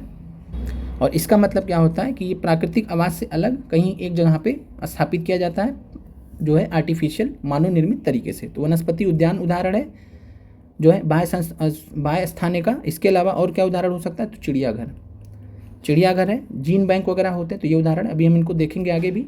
तो स्वास्थानिक के उदाहरण कौन कौन से, राष्ट्रीय उद्यान है, वन्यजीव अभयारण्य है, बायोस्फीयर रिजर्व है। इसके अलावा कम्युनिटी रिजर्व भी होते हैं। अब आते हैं एनसीईआरटी पर, और ये आपका चैप्टर है पर्यावरण, चैप्टर नंबर 13। और आज हम इसको पूरा कंप्लीट करेंगे। साथ में आगे अभी और भी प्रश्न आएंगे तो ध्यान रखिएगा और पूरा कंप्लीट कीजिएगा, आपको काफ़ी सारी चीज़ें हेल्प हो जाएंगी। और इस वीडियो को बहुत अच्छे से 4 से 5 बार एग्जाम से पहले ज़रूर देख लें। अगर बाकी PDF आपको दे ही देंगे तो उसके लिए आपको चिंतित नहीं होना है। आइए स्टार्ट करते हैं पर्यावरण और चैप्टर। और यहाँ पे पारितंत्र की बात कर रहे हैं। और यहाँ पे हम साथ में आपको बताते भी हैं, जो अभी हमने प्रश्न भी डिस्कस किया था उसके बारे में भी देख लेते हैं। पारितंत्र, इसके संगठक क्या है, तो सभी जीव जैसे कि पौधे, जंतु और सूक्ष्म जीव तथा मानव एवं भौतिक कारकों से परस्पर अन्योन क्रिया होती है और प्रकृति में संतुलन बनाए जाते हैं। तो पारितंत्र के अंतर्गत पौधे भी आते हैं, जंतु भी आते हैं, सूक्ष्म जीव भी आते हैं। ये आपसे प्रश्न पूछा गया था। और इसके अलावा बात करें, किसी क्षेत्र के सभी जीव और वातावरण के अजैव कारक संयुक्त रूप से पारितंत्र बनाते हैं। तो ध्यान रखिएगा, पारितंत्र में किनका किनका योगदान होता है, तो सभी जैविक कारकों का भी और अजैविक कारकों का भी। बात करें तो ये संयुक्त रूप से पारितंत्र बनाते हैं। ये आपको ध्यान रखना, एक पारितंत्र में सभी जीवों के जैव घटक और अजैव घटक शामिल होते हैं। भौतिक कारक जैसे ताप, वर्षा, वायु, मृदा और खनिज, ये सभी अजैव घटक हैं। तो जैव घटक जिनमें जान होती है जैसे कि पौधे, जंतु और सूक्ष्म जीव, ये सब आते हैं जैव घटक में। अजैव घटक में कौन आएगा, ताप, वर्षा, वायु, मृदा, खनिज, ये अजैव घटक के उदाहरण हैं। आगे बढ़ते हैं। कुछ जीव होते हैं जो सूर्य के प्रकाश एवं क्लोरोफिल की उपस्थिति में अकार्बनिक पदार्थों से कार्बनिक पदार्थ जैसे कि शर्करा एवं मंड का निर्माण कर सकते हैं। वो कौन होते हैं, तो सभी हरे पौधे एवं नील हरीश शैवाल। तो यही आपसे पूछा गया था, कुछ बैक्टीरिया वहाँ दिया था, यहाँ पे आपको पूरा आंसर दिया है। तो वो भी प्रश्न आपने यहाँ पे देखा कि सभी हरे पौधे एवं नील हरीश शैवाल जिनमें प्रकाश संश्लेषण की क्षमता होती है वो इसी वर्ग के अंतर आते हैं। उनको क्या बोलते हैं, उत्पादक कहते हैं। आगे बढ़ते हैं। और इससे पहले आप इन्वायरमेंट का अगर एपिसोड 1 आपने नहीं देखा तो उसको ज़रूर देख लें। वहाँ पे हमने 11th क्लास की एनसीईआरटी के बारे में बहुत अच्छे से 1 घंटे में बहुत अच्छे से आपको समझाया है, कंप्लीट कराया है। वहाँ से काफ़ी सारे प्रश्न ऑलरेडी परीक्षा में पूछे भी गए, तो उनको आप जरूर देख लें। और इसके अलावा जो हम क्वेश्चंस कुछ हमने आपको प्लेलिस्ट में दिए हैं जो पहले कराए गए, उनको आप जरूर देख लें। बाकी इधर आपका रिवीजन हो ही जाएगा। कुछ जीव होते हैं जो उत्पादक द्वारा उत्पादित भोजन पर प्रत्यक्ष अथवा परोक्ष रूप से निर्भर रहते हैं, उनको हम क्या कहते हैं, तो उनको हम उपभोक्ता कहते हैं। सिंपल सा कॉन्सेप्ट है। उपभोक्ता कितने प्रकार के हो सकते हैं, शाकाहारी हो सकते हैं, मांसाहारी हो सकते हैं, सर्वाहारी भी हो सकते हैं। इसके अलावा परजीवी भी होते हैं। जीवाणु और कवक, ध्यान दीजिए, जीवाणु और कवक जैसे सूक्ष्म जीव मृत जीव अवशेषों का अपमार्जन कहते हैं, ये सूक्ष्म जीव अपमार्जक हैं। तो ये प्रश्न हमने आपको साइंस में शायद कराया था अभी जल्दी ही, तो ये भी प्रश्न जो है एनसीईआरटी से ही है। तो ध्यान रखिएगा कौन कौन जो है अपमार्जन करते हैं मृत जीव अवशेषों का, तो जीवाणु और कवक दोनों ध्यान रखिएगा। जीवाणु और कवक, सूक्ष्म जीव मृत जो है ये जैसे सूक्ष्म जीव होते हैं जो मृत जैव अवशेषों का अपमार्जन कहते हैं, ये सूक्ष्म जीव अपमार्जक हैं। तो सूक्ष्म जीव अपमार्जक के उदाहरण कौन से हैं, तो जीवाणु और कवक। और ये जटिल क्या, उनका काम क्या होता है, जटिल कार्बनिक पदार्थों को सरल अकार्बनिक पदार्थों में बदल देते हैं। और फिर ये जब सरल अकार्बनिक पदार्थों में बदल देते हैं तो मिट्टी में वापस से चले जाते हैं। पौधों द्वारा पुनः उपयोग में इन अकार्बनिक पदार्थों को जो सरल हो गए उनको लाया जाता है। आगे बढ़ते हैं, इसलिए भी जरूरी है पर्यावरण के लिए। फिर है आहार श्रृंखला एवं जाल। आहार श्रृंखला एवं जाल। अब आप यहाँ पे देखिए, यहाँ पे आपको प्रकृति में आहार श्रृंखला दिखाई गई है। पहला वन में है, दूसरा घास के मैदान में, तीसरा तालाब में है। अब पहला वन में है तो वन में देखिए यहाँ पे पेड़ पौधे हैं, फिर दूसरे नंबर पर हिरन आ रहा है, तीसरे नंबर पर शेर आ रहा है, बाघ आ रहा है। तो ये आपको उदाहरण आपसे पूछा गया था एग्जाम में, जो हमने आपको दिखाया। इसके अलावा जो है ये जो जल होता है घास के मैदान में होता है, तो घास के मैदान में जो है टिड्डा होता है, जिसको हम ग्रास होपर बोलते हैं। तो ग्रास होपर, इसको कौन खाएगा? इसको मेढक खाएगा। मेढक को कौन खाएगा? सांप खाएगा। और सांप को कौन खाएगा? तो ये वल्चर, गिद्ध वगैरह हो गए या चील हो गए, तो ये सब खाएंगे। तो एक प्रकार से देख रहे हैं आप, श्रृंखला बनती जा रही है।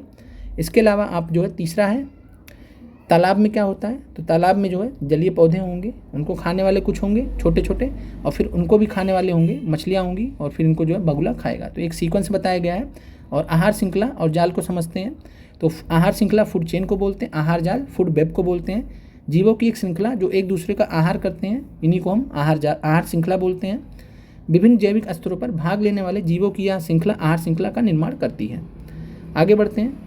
आहार श्रृंखला का प्रत्येक चरण अथवा कड़ी एक पोषी स्तर बनाते हैं। स्वपोषी एवं अथवा उत्पादक प्रथम पोषी स्तर पर है। तो ये भी आपने प्रश्न देख लिया है कि स्वपोषी अथवा उत्पादक प्रथम पोषी स्तर पर पाए जाते हैं और सौर ऊर्जा का स्थिरीकरण करके उसे विषम पोषी यानी हेट्रोट्रॉप्स में अथवा उपभोक्ताओं में उपलब्ध करा देते हैं। तो यहाँ पे ध्यान दीजिए, ये प्रश्न भी पूछा गया था, अभी आपने देखा भी थोड़ी देर पहले। और इन प्रश्नों को रखने का हमारा सिर्फ यही उद्देश्य था, ताकि आपको एनसीईआरटी की वैल्यू पता चले और आप इनको अच्छे से पढ़ के जाएं एग्जाम में। तो स्वपोषी अथवा उत्पादक प्रथम पोषी स्तर पर होते हैं, सौर ऊर्जा का स्थिरीकरण करते हैं। तो अगर आपसे प्रश्न पूछेगा सौर ऊर्जा का स्थिरीकरण कौन करता है, तो स्वपोषी या उत्पादक हरे पौधे, और उसे विषम पोषी अथवा उपभोक्ताओं के लिए उपलब्ध कराते हैं। शाकाहारी अथवा प्राथमिक उपभोक्ता द्वितीय स्तर पर होते हैं। तो शाकाहारी अथवा प्राथमिक उपभोक्ता कहाँ होते हैं? द्वितीय पोषी स्तर पर, याद रखिएगा। छोटे मांसाहारी अथवा द्वितीय उपभोक्ता तीसरे पोषी स्तर पर होते हैं। बड़े मांसाहारी अथवा तृतीय उपभोक्ता ये चौथे पोषी स्तर पर होते हैं। एक क्रम बना लीजिए, आपको समझ में आ जाएगा बहुत आराम से। फिर है पर्यावरण के विभिन्न घटकों के परस्पर अन्योन्य क्रिया से निकाय में एक घटक दूसरे घटक में ऊर्जा का प्रवाह होता है। स्वपोषी सौर प्रकाश में निहित ऊर्जा को ग्रहण करके रासायनिक ऊर्जा में बदल देते हैं। तो जो सौर प्रकाश में निहित ऊर्जा होती है, यानी सोलर एनर्जी रहती है, सौर ऊर्जा रहती है, उसको रासायनिक ऊर्जा में परिवर्तित कर देते हैं। और इसी ऊर्जा से सभी समुदाय का काम चलता है। पर्यावरण के विभिन्न घटकों के बीच में ऊर्जा का प्रभाव का विस्तृत अध्ययन दिया गया, जिसके बारे में आपको जानना चाहिए। यहाँ पे पोषी स्तर है, पहले पे उत्पादक आएंगे, द्वितीय पे प्राथमिक उपभोक्ता आएंगे, तीसरे पर द्वितीयक उपभोक्ता आएंगे, तीसरे पर तृतीयक उपभोक्ता आएंगे। आगे बढ़ते हैं। पर्यावरण के विभिन्न घटकों के बीच ऊर्जा के प्रवाह का विस्तृत अध्ययन, यहाँ से भी आपसे प्रश्न पूछे गए थे, ध्यान से आप देखिए, सब कुछ आपको यहाँ मिल जाएगा। फिर से भी प्रश्न पूछा जा सकता है, ये तय है। हमने आपको बताया आयोग गोल गोल घूमता है। एक स्थलीय पारितंत्र में हरे पौधे की पत्तियों द्वारा प्राप्त होने वाली सौर ऊर्जा का लगभग 1% भाग खाद्य ऊर्जा में परिवर्तित होता है। तो ये आपसे प्रश्न पूछा गया, अभी आपने देखा। तो स्थलीय पारितंत्र में हरे पौधे की पत्तियों द्वारा प्राप्त होने वाली सौर ऊर्जा का 1% भाग को जो है खाद्य ऊर्जा में परिवर्तित करते हैं। अगला पॉइंट क्या है? जब हरे पौधे प्राथमिक उपभोक्ता द्वारा खाए जाते हैं तो ऊर्जा की बड़ी मात्रा का पर्यावरण में ऊष्मा के रूप में ह्रास होता है। हमने आपसे बोला था 10% ही अगले पोषी स्तर पर जा पाता, 90% का लॉस हो जाता है। तो 90% का लॉस बहुत बड़ी बात है। तो ऊर्जा की बड़ी मात्रा का पर्यावरण में ऊष्मा के रूप में ह्रास होता है। कुछ मात्रा का उपयोग पाचन जैव कार्यों में वृद्धि एवं जनन में होता है।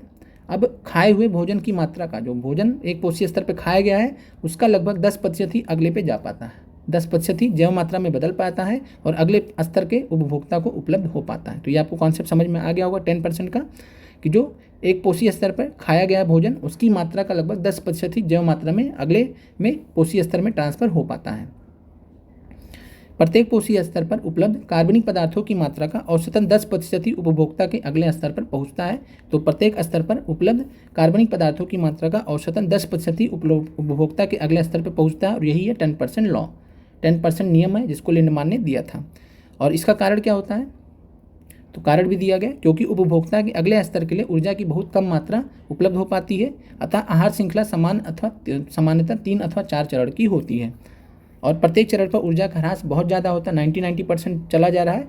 तो चौथे पोषी स्तर के बाद उपयोगी ऊर्जा की मात्रा बहुत कम रह जाती है। तो इस वजह से आगे जो है बहुत लंबी फूड चेन नहीं चल पाती है। फिर है निचले पोषी स्तर पर जीवों की संख्या अधिक होती है। तो निचले पोषी स्तर पर जीवों की संख्या अधिक होती है, अतः उत्पादक स्तर पर यह संख्या सर्वाधिक होती है। तो उत्पादक स्तर पर अगर आपसे पूछेगा जीवों की संख्या कहाँ सर्वाधिक होती है, तो उत्पादक स्तर पर। आगे बढ़ते हैं। अब यहाँ पे आहार जाल के बारे में आपको बताया गया है।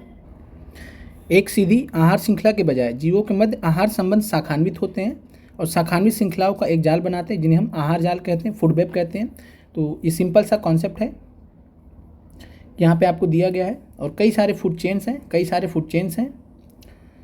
और कई सारे फूड चेन्स आगे जाकर क्या हो जाते हैं, एक हो जाते हैं। अब जैसे यहाँ पर जैसे मछली भी है, आपने देखा होगा, जो रॉयल बंगाल टाइगर्स होते हैं, मछली भी बहुत आराम से खाते हैं, तैर भी सकते हैं रॉयल बंगाल टाइगर्स। तो जो ये अलग अलग पोषी स्तर से पहुँच रहे हैं, अलग अलग खाद्य श्रृंखलाओं से पहुँच रहे हैं, तो इनको जो है खाने वाले ऊपर एक ही हैं। तो एक प्रकार से ये फूड जाल, एक फूड वेब का निर्माण करता है, आहार जाल का निर्माण करता है, जिसमें बहुत सारी जो है खाद्य श्रृंखलाएँ हैं और शाखान्वित हैं। तो इसीलिए जो है इसको हम क्या बोलते हैं, आहार जाल बोलते हैं। एक जाल की तरह दिखता है, तो इसलिए हम इसको जाल बोलते हैं।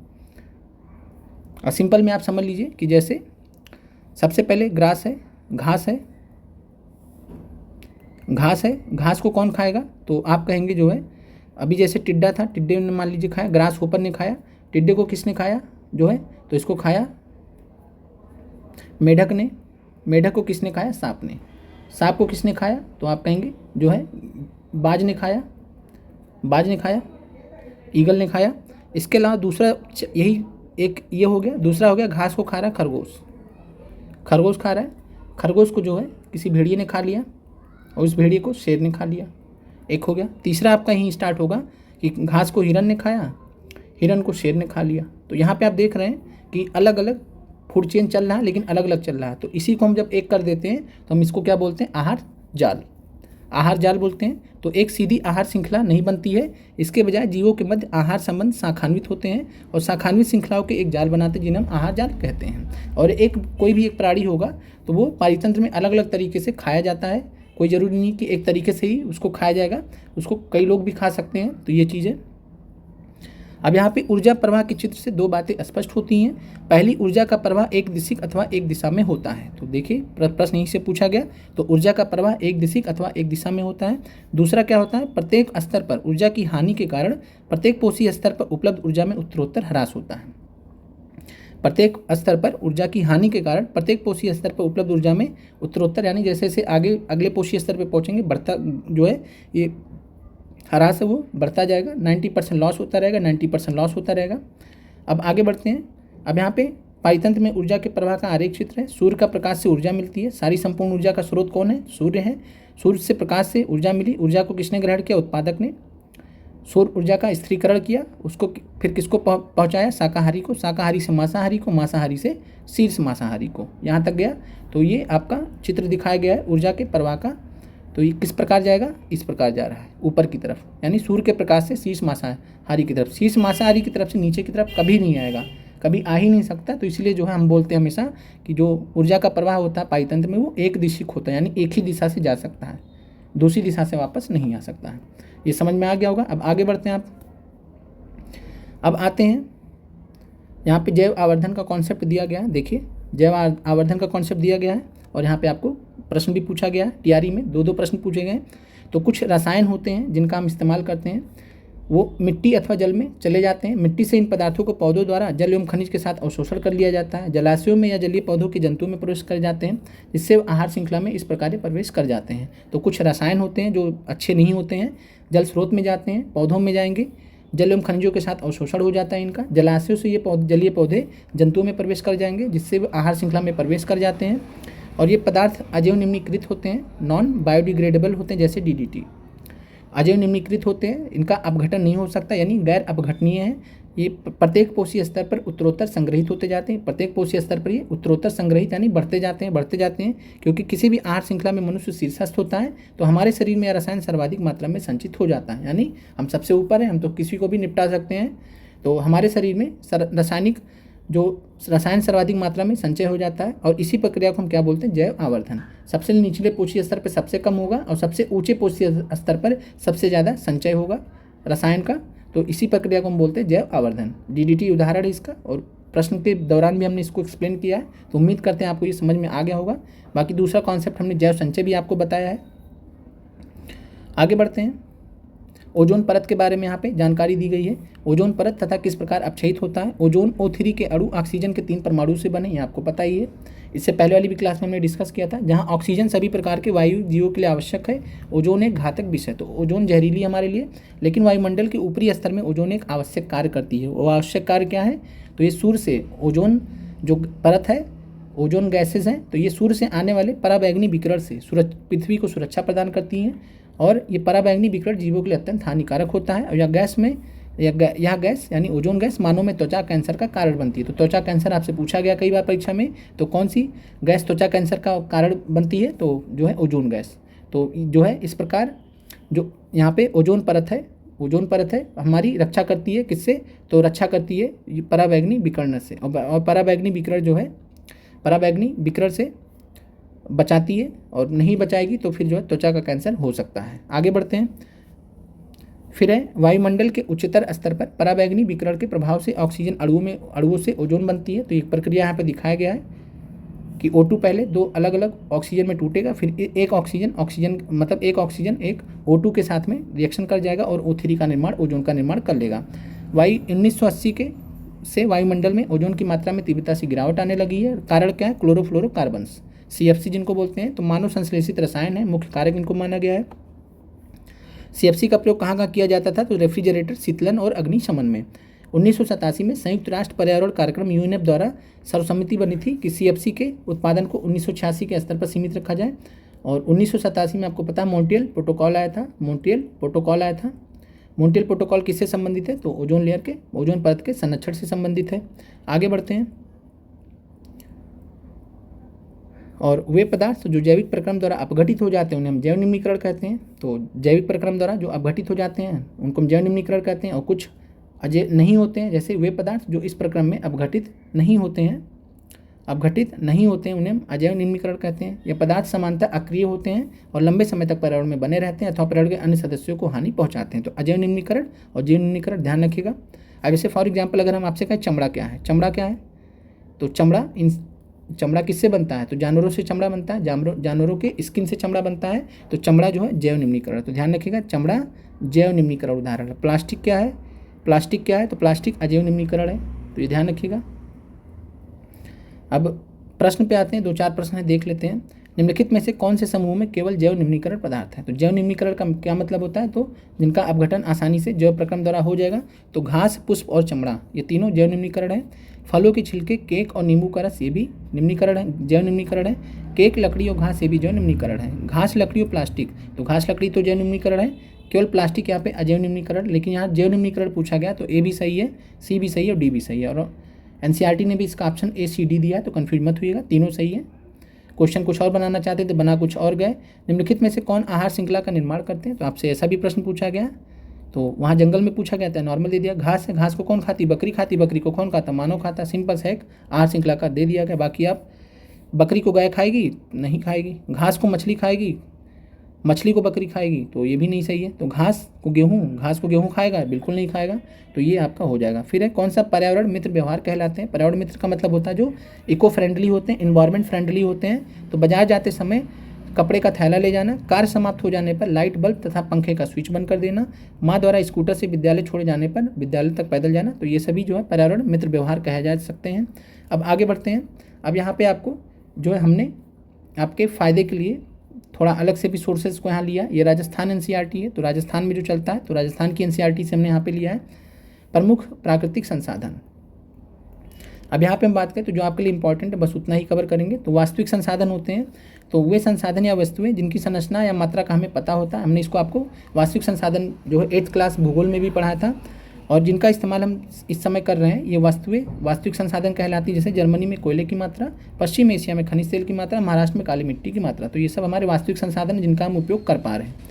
संभाव्य संसाधन क्या होते हैं, तो वे वस्तुएं जिनकी निश्चित मात्रा संख्या का अनुमान हम नहीं लगा सकते और इसका प्रयोग हम नहीं कर पा रहे हैं, लेकिन आगे कर सकते हैं। तो जब आगे कर सकते हैं तो संभाव्य संसाधन है, संभावना है जिनकी आगे इस्तेमाल होने की। जैसे लद्दाख में पाए जाने वाला यूरेनियम एक संभाव्य संसाधन, तो उदाहरण ध्यान रखिएगा, लद्दाख में पाए जाने वाला यूरेनियम एक संभाव्य संसाधन है। उद्गम और उत्पत्ति के आधार पर प्राकृतिक संसाधनों को 2 भाग में बांट सकते हैं। जैव संसाधन, तो सजीव या जीवित वस्तुएं जैव संसाधन कहलाती है, जैसे जीव जंतु, पेड़ पौधे, मनुष्य आदि, ये जैव संसाधन है। अजैव संसाधन कौन से हैं? जो वस्तु निर्जीव हैं या जीवित नहीं है, अजैव संसाधन कहलाती हैं। वायु, मृदा, प्रकाश आदि। तो ध्यान रखिएगा ये। आगे बढ़ते हैं। नवीकरणीय संसाधन है, तो नवीकरणीय संसाधन आपको पता है, जिनको बार बार इस्तेमाल कर सकते हैं, नवीकरणीय संसाधन होते हैं। नवीकरणीय संसाधन जो है असीमित होते हैं, जैसे सौर ऊर्जा, पवन ऊर्जा। अनवीकरणीय संसाधन जिनका भंडार सीमित होता है, निर्माण होने की आशा बिल्कुल नहीं रहती है, निर्माण होने में बहुत अधिक समय लगता है, हजारों साल लग जाएंगे, हजारों लाखों साल लग जाएंगे। तो ऐसे संसाधनों को अनवीकरणीय संसाधन बोलते हैं। एग्जाम्पल है कोयला, पेट्रोलियम, प्राकृतिक गैस, ये आपको पता भी है वैसे भी। आगे बढ़ते हैं। अब यहाँ पे आपसे प्रश्न यहाँ पे कॉन्सेप्ट बताया गया कि जो है भारत में मुख्य रूप से उष्णकटिबंधीय वन पाए जाते हैं। तो मुख्य रूप से जब भी पूछेगा भारत में कौन से वन पाए जाते हैं, तो उष्णकटिबंधीय वन पाए जाते हैं। और उष्णकटिबंधीय सदाबहार वनों की विशेषता है कि जिसमें जैविक विविधता बहुत अधिक पाई जाती है। जैसे उदाहरण केरल और कर्नाटक में देखा हमने, जो आपको प्रश्न पूछा गया था। और वन उन्मूलन की बात करें तो वन उन्मूलन में एक कारण झूम खेती भी है। तो झूम खेती के बारे में आपने पढ़ा है अच्छे से, और ये नॉर्थ ईस्ट स्टेट्स में भारत में ज़्यादा होता है। तो नॉर्थ ईस्ट स्टेट्स में जो झूम खेती होती है, उसके वजह से जो है वनस्पति को जला दिया जाता है, जलाकर राख कर दिया जाता है। तो भूमि की उर्वरता में वृद्धि होने में 2-3 वर्ष अच्छी फसल ली जाती है, लेकिन उर्वरता कम होने पर अन्य क्षेत्र में विधि अपनाई जाती है, तो इससे भी दिक्कत होता है वन उन्मूलन। तो यहाँ में बार बार क्या किया जाता है, जंगल को काटा जाता है। तो वन झूम खेती भी जो वन उन्मूलन का एक कारण। तो ध्यान रखिएगा, अगर पूछेगा निम्नलिखित में से वन उन्मूलन का के मुख्य कारण कौन से हैं, तो झूम खेती भी है, ध्यान रखिएगा। आगे बढ़ते हैं। और डिटेल में हमने जो है जियोग्राफी की क्लासेस में देखा, बात किया है। सामाजिक वानिकी किसको बोलते हैं? सामाजिक वानिकी, तो सामाजिक वानिकी में कृषि वानिकी, एग्रो फॉरेस्ट्री जुड़ा होता है। वन विभाग द्वारा नहरों, सड़कों, अस्पताल, सार्वजनिक स्थानों पर सामुदायिक आवश्यकताओं की पूर्ति के लिए इन सबको जोड़ा जाता है। और साथ में ग्रामीणों द्वारा सार्वजनिक भूमि पर वृक्षारोपण। तो जो ध्यान रखिएगा, सामाजिक वानिकी में क्या किया जाता है, सामाजिक वानिकी में जंगल लगाए जाते हैं, जंगल बनाए जाते हैं, लेकिन योगदान से, किसके? समुदाय के योगदान से। तो कृषि वानिकी भी है, वन विभाग भी है, और साथ में जो है लोगों का भी योगदान है, ग्रामीणों द्वारा भी योगदान है। वन जीव संरक्षण की बात करें तो हमारे देश की भूमि का क्षेत्रफल, संसार की भूमि के क्षेत्रफल का मात्र 2.4% है। तो 2.4% आपको पता ही है। विश्व की कुल जैव विविधता में 8.1% जातियाँ हमारे देश में पाई जाती है। ये सब आपसे नहीं पूछा जाएगा। आगे बढ़ते हैं, जो पूछा जाएगा उसको देखते हैं। वन्य जीव के विलुप्त होने के कारण कौन से? तो ऐसे भी प्रश्न आपसे पूछे गए हैं। तो प्राकृतिक आवासों का नष्ट होना, जनसंख्या वृद्धि के कारण मानव की आवश्यकताएं बढ़ गई हैं, तो जनसंख्या वृद्धि भी कारण है। तो ध्यान रखिएगा, इनडायरेक्टली जनसंख्या वृद्धि भी वन्य जीवों के विलुप्त होने का कारण है। जो बड़ी जल परियोजनाएं बनती है, जैसे भाखड़ा नांगल, टिहरी बांध, ब्यास परियोजना से वन भूमि पानी में डूब गई है, जिसके ह्रास हुआ है। जंगलों में खनन कार्य वातावरण प्रदूषण से भी होता है। समुद्र में तेल टैंकरों के तेल रिसाव से समुद्री जीवों का नुकसान होता है। ग्रीन हाउस प्रभाव के कारण पृथ्वी के आसपास के वातावरण गर्म होते जा रहे हैं, तो जैव विविधता नष्ट होती जा रही है। वन जीवों का अवैध शिकार, प्रदूषण, मानव तथा वन जीवों में संघर्ष, ये सब अलग कारण है। फिर वन जीव संरक्षा अधिनियम कब लाया गया था? तो वाइल्ड लाइफ प्रोटेक्शन एक्ट 1972 में, कई बार पूछा गया परीक्षा में। तो ध्यान रखिएगा, विश्वव्यापी चेतना के कारण 1948 में प्रकृति संरक्षण के अंतर्राष्ट्रीय संस्था IUCN की स्थापना किया। तो ध्यान रखिएगा, IUCN की स्थापना कहाँ की गई, कब की गई थी? 1948 में, हमने आपको बताया भी है। और इसका हेडक्वार्टर कहाँ पे है? तो स्विट्जरलैंड में ग्लांड नामक स्थान पर है।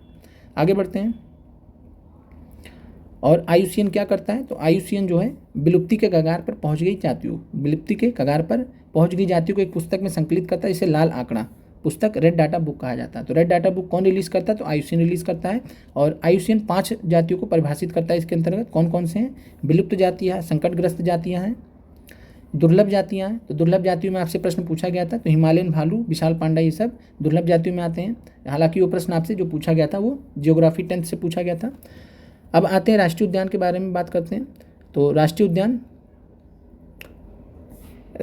वो प्राकृतिक क्षेत्र होते हैं जहाँ पर जो है पर्यावरण के साथ साथ वन्य जीवों एवं प्राकृतिक अवशेषों का संरक्षण किया जाता है। और यहाँ पे कुछ महत्वपूर्ण आपको ध्यान रखने परीक्षा दृष्टि से पूछे जा सकते हैं। बाकी हम आपको एक शॉर्ट्स के माध्यम से पूरे भारत में जितने भी राष्ट्रीय उद्यान हैं उसका एक लिस्ट दे देंगे जो इंपॉर्टेंट है जितने। तो काजीरंगा राष्ट्रीय उद्यान असम में स्थित है, बहुत महत्वपूर्ण है। गिर राष्ट्रीय उद्यान गुजरात में स्थित है। ग्रेट हिमालय राष्ट्रीय उद्यान हिमाचल प्रदेश में स्थित है। बांदीपुर राष्ट्रीय उद्यान महत्वपूर्ण कर्नाटक में स्थित है। सतपुड़ा राष्ट्रीय उद्यान, तो सतपुड़ा राष्ट्रीय उद्यान जो है ये मध्य प्रदेश में स्थित है। सुंदरबन राष्ट्रीय उद्यान पश्चिम बंगाल में स्थित है। रणथंभौर राष्ट्रीय उद्यान राजस्थान में है। केवला देवी घाना भरतपुर जो है पक्षी अभयारण्य भी इसी का पार्ट है। तो केवला देवी राष्ट्रीय उद्यान ये भी राजस्थान में। कॉर्बेट राष्ट्रीय पार्क, तो कॉर्बेट राष्ट्रीय उद्यान ये उत्तराखंड में स्थित है, थोड़ा पहले का है तो इसलिए ऐसा है। तो काजीरंगा असम में, काजीरंगा के अलावा आप मानस भी याद रखिए, मानस भी असम में है। गिर राष्ट्रीय उद्यान गुजरात में है। ग्रेट हिमालय राष्ट्रीय उद्यान हिमाचल में है। बांदीपुर राष्ट्रीय उद्यान कर्नाटक में है। सतपुड़ा राष्ट्रीय उद्यान मध्य प्रदेश में है। सुंदरबन राष्ट्रीय उद्यान पश्चिम बंगाल में है।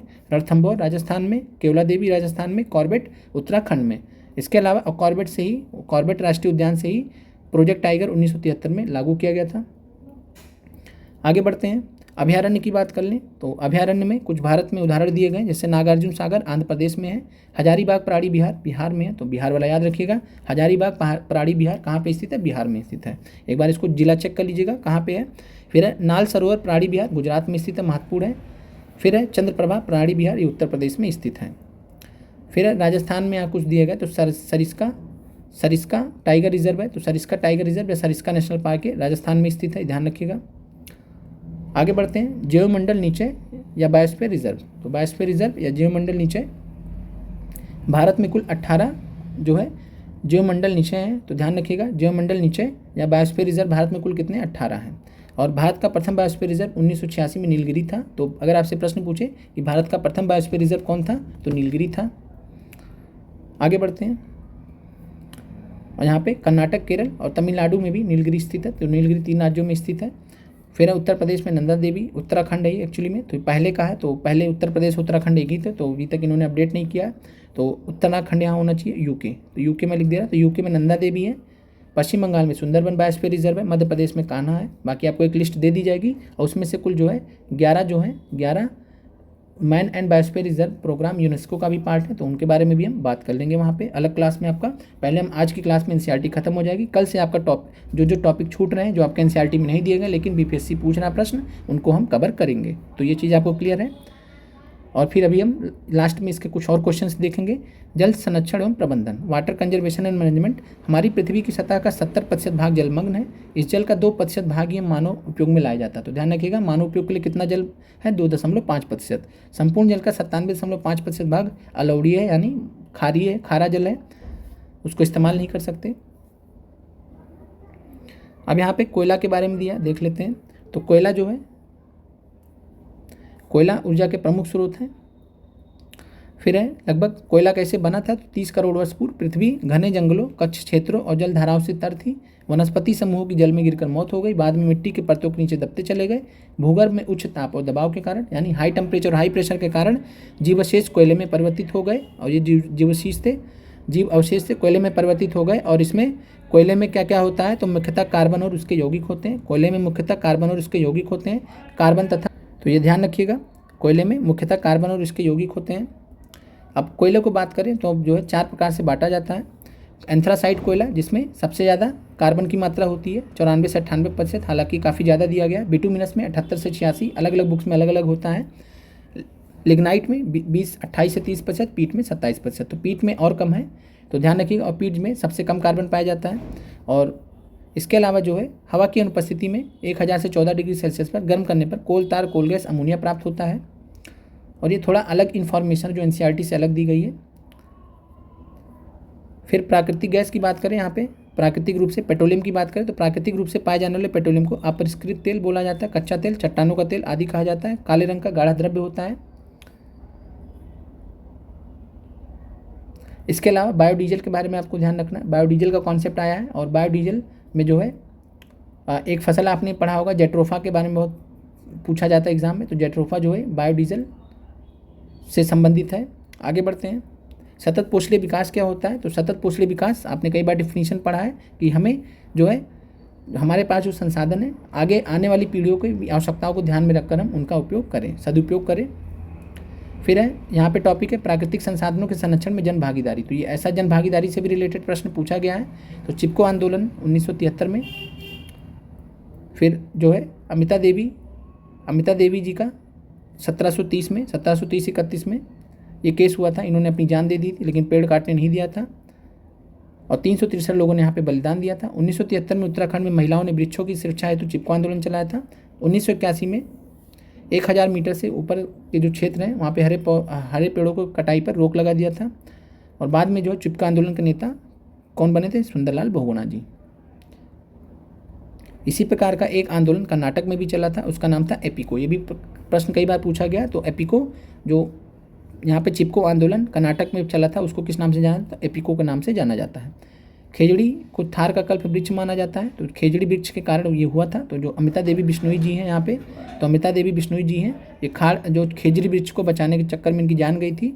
और खेजड़ी जो है थार का कल्प वृक्ष माना जाता है। थार के लिए जीवन चक्र है पूरा, वो वहाँ से काफ़ी सारा फायदा होता है। इसका वैज्ञानिक नाम प्रोसोपिस सिनरेरिया, याद रखिएगा, पूछा जा सकता है। तो प्रोसोपिस सिनरेरिया है। और 1983 में खेजड़ी को राजस्थान का राज्य वृक्ष घोषित किया गया था। अब आते हैं वापस, यहाँ पे खेजड़ी के बलिदान से संबंधित है तो अमृता देवी जी हैं। फिर भूजल संकट के कारण है तो सभी कारण हैं। लाल आंकड़ों की पुस्तक संबंधित है तो इसमें जो है सभी से ही संबंधित है, सबके बारे में जानकारी है। सरिस्का अभयारण्य कहाँ पे स्थित है तो आप कमेंट करके बताइए किस जिले में है, राजस्थान के। फिर सर्वाधिक कार्बन की मात्रा किस में होती है तो एंथ्रासाइट में होती है। अब आते हैं अगले चैप्टर पे, बायोडाइवर्सिटी एंड इट्स कंजर्वेशन। तो जैव विविधता और इसके संरक्षण के बारे में कॉन्सेप्ट समझ लेते हैं। और बायोडाइवर्सिटी आपके लिए थोड़ा नया हो सकता है तो थोड़ा सा ध्यान दीजिएगा। जैव जंतुओं में पाए जाने वाले विभिन्नता, विषमता तथा पारिस्थितिकीय जटिलता को हम जैव विविधता कहते हैं। तो जैव विविधता मतलब होता है जीवों में विविधता, सिंपल में समझिए, जीवों में विविधता। तो जीव जंतुओं में पाए जाने वाली विभिन्नता जो होती है, विषमताएं जो होती है, जो पारिस्थितिकीय जटिलता होती है, उसी को हम जैव विविधता कहते हैं। जैव विविधता के स्तर होते हैं, टाइप्स होते हैं, लेवल्स ऑफ बायोडाइवर्सिटी 3 प्रकार की होती है। एक होती है स्पीसीज डाइवर्सिटी, प्रजाति विविधता। तो प्रजाति विविधता क्या होती है? तो प्रजाति विविधता क्या होती है? तो किसी क्षेत्र विशेष में पाए जाने वाले जीवों, पौधे एवं जंतुओं की विभिन्न प्रजातियों की कुल संख्या उस क्षेत्र की प्रजाति विविधता कहलाती है। तो स्पीसीज डाइवर्सिटी क्या होता है? प्रजाति विविधता क्या होता है? किसी क्षेत्र विशेष में पाए जाने वाले जीवों के जो विभिन्न प्रजातियों की कुल संख्या होती है, उस क्षेत्र की प्रजाति विविधता बताती है। फिर अगला पॉइंट है आनुवांशिक विविधता क्या होती है? जेनेटिक डाइवर्सिटी क्या होती है? तो एक ही प्रजाति के विभिन्न सदस्यों के बीच में आनुवांशिक इकाई जीन के कारण पाई जाने वाली भिन्नता जो होती है उसे हम आनुवांशिक विविधता कहते हैं। और यहाँ पे बात करें तो विश्व के विभिन्न पारिस्थितिकीय तंत्रों में एक प्रजाति का विभिन्न गुणों के साथ में पाया जाना ही आनुवांशिक विविधता का उदाहरण है। पारिस्थितिकी तंत्र विविधता क्या होता है? तो इकोसिस्टम डाइवर्सिटी क्या होती है? तो किसी क्षेत्र विशेष के समस्त जीव जंतुओं की परस्पर एवं उनके पर्यावरण के विभिन्न अजैविक घटकों में अंतःक्रियाओं से निर्मित जो पारिस्थितिकी तंत्र कहलाता है, ये आपको पता ही है। तो पारिस्थितिकी तंत्र विविधता जो पारिस्थितिकी तंत्र के कारण होती है। और पारिस्थितिकी तंत्र कैसे निर्माण होता है? तो किसी क्षेत्र विशेष में जीव जंतु मिलते हैं, उनका परस्पर पर्यावरण के विभिन्न अजैविक घटकों साथ में अन्योन्य क्रिया होती रहती है और इस तरीके से जो है पारिस्थितिकी तंत्र का निर्माण होता है, इकोसिस्टम का निर्माण होता है। और इन पारिस्थितिकी तंत्रों की अपनी भौगोलिक एवं पर्यावरणीय विशेषताएं होती है, जिस कारण वहाँ पाए जाने वाले जीव जंतु और पौधों में भिन्नताएं पाई जाती हैं। तो यह विभिन्नता ही पारिस्थितिकीय तंत्र की विविधता कहलाती है। 3 प्रकार की विविधताएं आपको क्लियर हो गई होंगी। पहली विविधता है प्रजाति विविधता, स्पीसीज डाइवर्सिटी। दूसरा है आनुवांशिक विविधता, जेनेटिक डाइवर्सिटी। और तीसरा प्रकार है पारिस्थितिकी तंत्र विविधता, इकोसिस्टम डाइवर्सिटी। आगे बढ़ते हैं, वैश्विक जैव विविधता की बात करते हैं। यहाँ पे आपको एक चीज़ ध्यान रखना है कि भूमध्य रेखा जैव विविधता से संपन्न क्षेत्रों में है। तो भूमध्य रेखा पे सबसे ज़्यादा जैव विविधता पाई जाती है। जैसे जैसे हम भूमध्य रेखा से दूर जाते हैं, चाहे उत्तर की तरफ जाए चाहे दक्षिण की तरफ जाए, तो जैव विविधता कम होगी, ध्यान रखिएगा। आगे बढ़ते हैं, भारत में विश्व की कुल भूमि का मात्र 2.4% है। कई बार एग्जाम में पूछा गया तो हर जगह मिल जाता है आपको। और भारत में जो है विश्व के 17 बृहद जैविक विविधता मेगा बायोडाइवर्सिटी वाले देश में भी शामिल है। तो ध्यान रखिएगा, भारत मेगा बायोडाइवर्सिटी वाले देशों में भी शामिल है। और मेगा डाइवर्स कंट्री इनको बोला जाता है। तो मेगा डाइवर्स कंट्रीज बोला जाता है। और 17 है कुल, और 17 देशों में भारत भी इसमें शामिल है। फिर जैव विविधता के तप्त स्थल कौन से हैं? तो बायोडाइवर्सिटी हॉट स्पॉट से प्रश्न पूछा गया है बीपीएससी तैयारी में, तो इसको समझ लेते हैं। और यहाँ पे महत्वपूर्ण आपके लिए परीक्षा दृष्टि से इस बार के लिए ध्यान रखिएगा, जैव विविधता के तप्त स्थल बायोडाइवर्सिटी हॉट स्पॉट। तो बायोडाइवर्सिटी हॉट स्पॉट किसको बोलते हैं? ऐसे क्षेत्र जहाँ बहुत अधिक जैव विविधता होती है उसे हम जैव विविधता तप्त स्थल बोलते हैं। और जैव विविधता तप्त स्थल बायोडाइवर्सिटी हॉट स्पॉट का कॉन्सेप्ट किसने दिया था? तो 1988 में ब्रिटिश इकोनॉमिस्ट जो है इकोलॉजिस्ट थे, उनका नाम था नॉर्मन मेयर्स। तो नॉर्मन मेयर्स का नाम याद रखिएगा, परीक्षा में प्रश्न पूछा गया है। हमने आपको प्रीवियस ईयर क्वेश्चंस कराए थे तो वहाँ पे भी आपको शायद मिला होगा ये प्रश्न। तो नॉर्मन मेयर्स ने बायोडाइवर्सिटी हॉट स्पॉट का जो है टर्म दिया है, कॉन्सेप्ट दिया है। सबसे पहले वर्तमान में विश्व में कुल 34 बायोडाइवर्सिटी हॉट स्पॉट है। तो ये भी ध्यान रखना है कि वर्तमान में विश्व में कुल 34 बायोडाइवर्सिटी हॉट स्पॉट्स हैं। और यहाँ पे ध्यान रखिएगा वर्तमान में 36 है, यहाँ पे अपडेटेड नहीं है, तो 36 बायोडाइवर्सिटी हॉट स्पॉट्स है, ये सही कर लीजिएगा। तो वर्तमान में विश्व में 36 बायोडाइवर्सिटी हॉट स्पॉट्स हैं और भारत में जो है कुल 4 है। भारत में जो है भारत 4 का भाग है। भारत के जैव विविधता तप्त स्थल तो biodiversity hot spots of India, पहला है पूर्वी हिमालय जैव विविधता तप्त स्थल, तो पूर्वी हिमालय हॉट स्पॉट याद रखिएगा। फिर आगे बढ़ते हैं, दूसरा आपको बस नाम ध्यान रखने, यही पूछा जाएगा। इसके अलावा जानकारी ले लीजिए, नेशनल वाटर एनिमल कौन सा है, तो जलीय जीव कौन सा है भारत का राष्ट्रीय जलीय जीव, तो 2009 में गांगे डॉल्फिन, गंजेटिक डॉल्फिन को भारत का राष्ट्रीय जलीय जीव घोषित किया गया था, तो ध्यान रखिएगा। और कब किया गया था, 2009 में। फिर दूसरा पश्चिमी घाट जैव विविधता स्थल, तो पश्चिमी घाट जैव विविधता तप्त स्थल, तो पश्चिमी घाट हॉट स्पॉट दूसरा है। तो पहला आपने क्या पढ़ा, पूर्वी हिमालय जैव विविधता तप्त स्थल, दूसरा है पश्चिमी घाट जैव विविधता तप्त स्थल, तीसरा है इंडो बर्मा जैव विविधता तप्त स्थल, तो तीसरा है इंडो बर्मा जैव विविधता तप्त स्थल। और इंडो बर्मा जो है चीन, भारत, म्यांमार कई देशों में फैला है, तो इंडो बर्मा। और चौथा है सुंडालैंड है, और सुंडालैंड जैव विविधता जो तप्त स्थल है, सुंडालैंड में जो अंडमान निकोबार का भाग है वो सुंडालैंड का पार्ट है। और सुंडालैंड पूरा जावा सुमाली मात्रा जो है जावा सुमात्रा तक जाता है, तो जावा सुमात्रा वाला पूरा क्षेत्र कवर करता है सुंडालैंड वाला। और तो इस प्रकार जो इंडो बर्मा है और सुंडालैंड है, इसका थोड़ा सा भाग भारत में है और टोटल 4 का भारत भाग है, तो ये ध्यान रखिएगा। पूर्वी हिमालय का जैव विविधता तप्त स्थल का भारत भाग है ही। फिर यहाँ पे पश्चिमी घाट जैव विविधता तप्त स्थल भी है। और इसके अलावा आपको नॉर्मली 4 वैसे जो बोला जाता है, जब आप चेक करेंगे तो 4 हॉट स्पॉट्स याद कर लीजिए क्रम से, ऐसे आपको दिया जाएगा। पहला हिमालय दे दिया जाएगा, दूसरा पश्चिमी घाट दे दिया जाएगा, पश्चिमी घाट, तीसरा है इंडो बर्मा और चौथा है सुंडालैंड। ये 4 याद कर लीजिए, 4 का भारत भाग है। इसी में से कोई 1-2 दे देगा, हर बार परीक्षा में देता ही देता है। आगे बढ़ते हैं,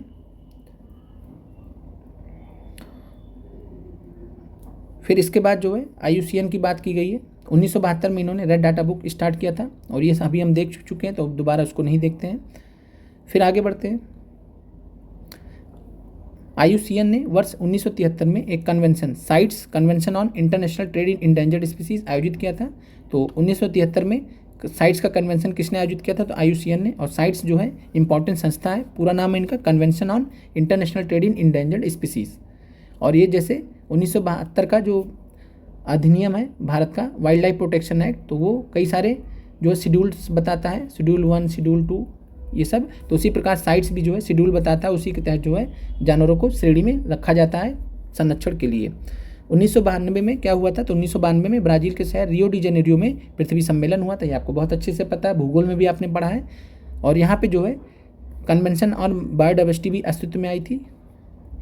आगे बढ़ते हैं, राष्ट्रीय प्रयास की बात करें तो जैव विविधता एक्ट 2002 में आया था। तो आपसे कई बार प्रश्न पूछा गया है, बायोडाइवर्सिटी एक्ट, जैव विविधता एक्ट कब आया है, तो 2002 में।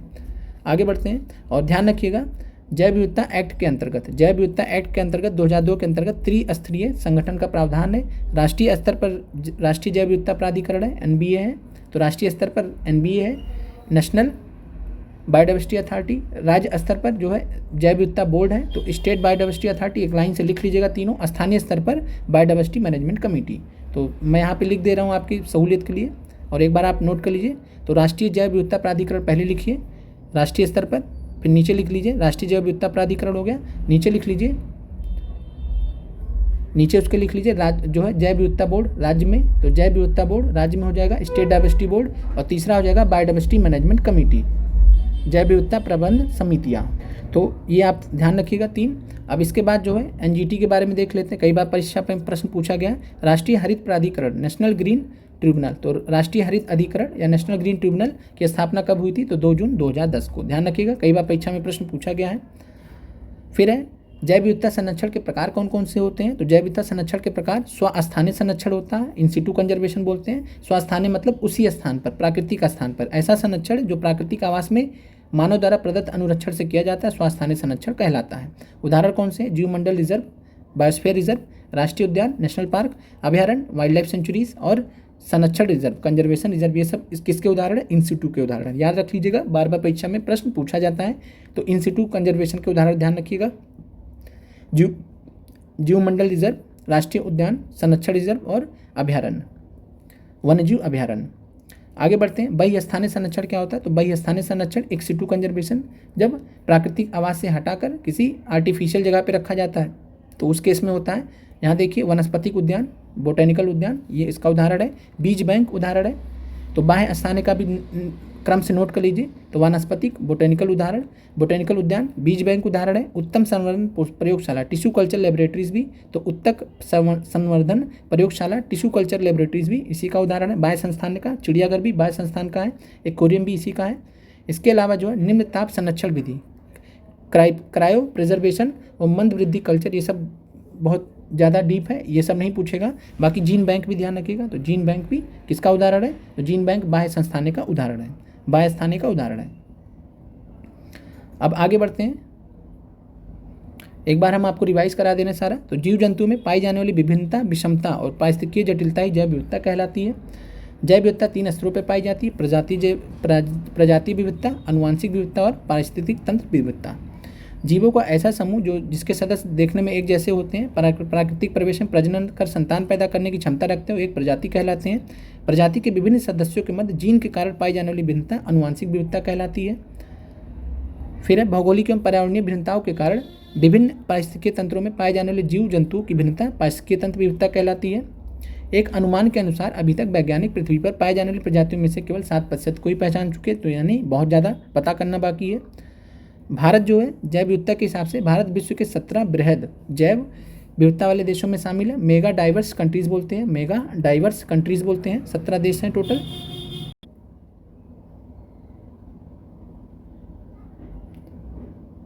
छत्तीस जैव विविधता तटस्थल है, ये आप ध्यान रखिएगा, 34 नहीं है।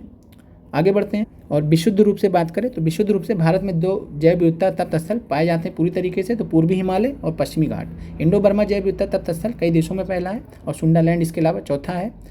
वर्ष 2009 में गांगे डॉल्फिन को भारत का राष्ट्रीय जलीय जीव घोषित किया गया है।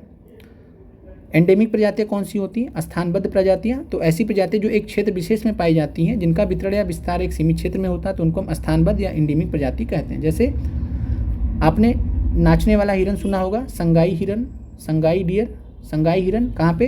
तो Keibul Lamjao national park, Keibul Lamjao national park कहाँ पे है? मणिपुर में है, वहाँ पे ये पाया जाता है, तो ये एंडेमिक है, उसके अलावा और कहीं नहीं पाया जाता है। आगे बढ़ते हैं। संयुक्त राष्ट्र 22 मई को अंतर्राष्ट्रीय जैव विविधता दिवस घोषित करता है, तो आपको पता ही है 22 मई को मनाते हैं हम। आगे बढ़ते हैं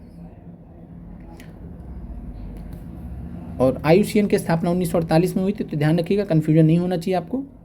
2002 में जैव विविधता एक्ट बनाया गया और जिसके तहत जो त्रिस्तरीय संगठन है, राष्ट्रीय जैव विविधता प्राधिकरण, सेंटर लेवल पे, राज्य लेवल पे राज्य जैव विविधता बोर्ड और स्थानीय स्तर पर जो है स्थानीय जैव विविधता प्रबंध समिति। आगे बढ़ते हैं। किसी पारिस्थितिकी तंत्र के संतुलन की मापक इकाई क्या है? तो किसी पारिस्थितिकी तंत्र के संतुलन की मापक की इकाई क्या होती है? प्रजाति होती है। जीन्स होती हैं, तो ध्यान रखिएगा, प्रजाति स्पीसीज होती हैं। तो किसी पारिस्थितिकी तंत्र के संतुलन की मापक इकाई प्रजाति होती है। फिर है विश्व में कृषि सहयोग के हिसाब से, ये प्रश्न आपके काम का नहीं है। विश्व में कुल कितने जैव विविधता तटस्थल हैं? तो कुल कितने? तो 36 है, तो ध्यान रखिएगा कुल कितने? 36 हैं। भारत का राष्ट्रीय जलीय जीव कौन सा? तो गांगे डॉल्फिन है, 2009 में बनाया गया है। निम्न में से कौन सा जैव विविधता स्थल भारतीय क्षेत्र में आता है? तो इंडो बर्मा भारतीय क्षेत्र का भाग है, भाग है इसका। अंतर्राष्ट्रीय जैव विविधता दिवस 22 मई। अंतर्राष्ट्रीय जैव विविधता वर्ष कब मनाया गया था? तो ये आप बताइएगा। तो अंतर्राष्ट्रीय जैव विविधता वर्ष, इंटरनेशनल बायोडाइवर्सिटी ईयर कब मनाया गया, वर्ष कब मनाया गया? तो आप बताइए कमेंट करके, जानते हैं तो।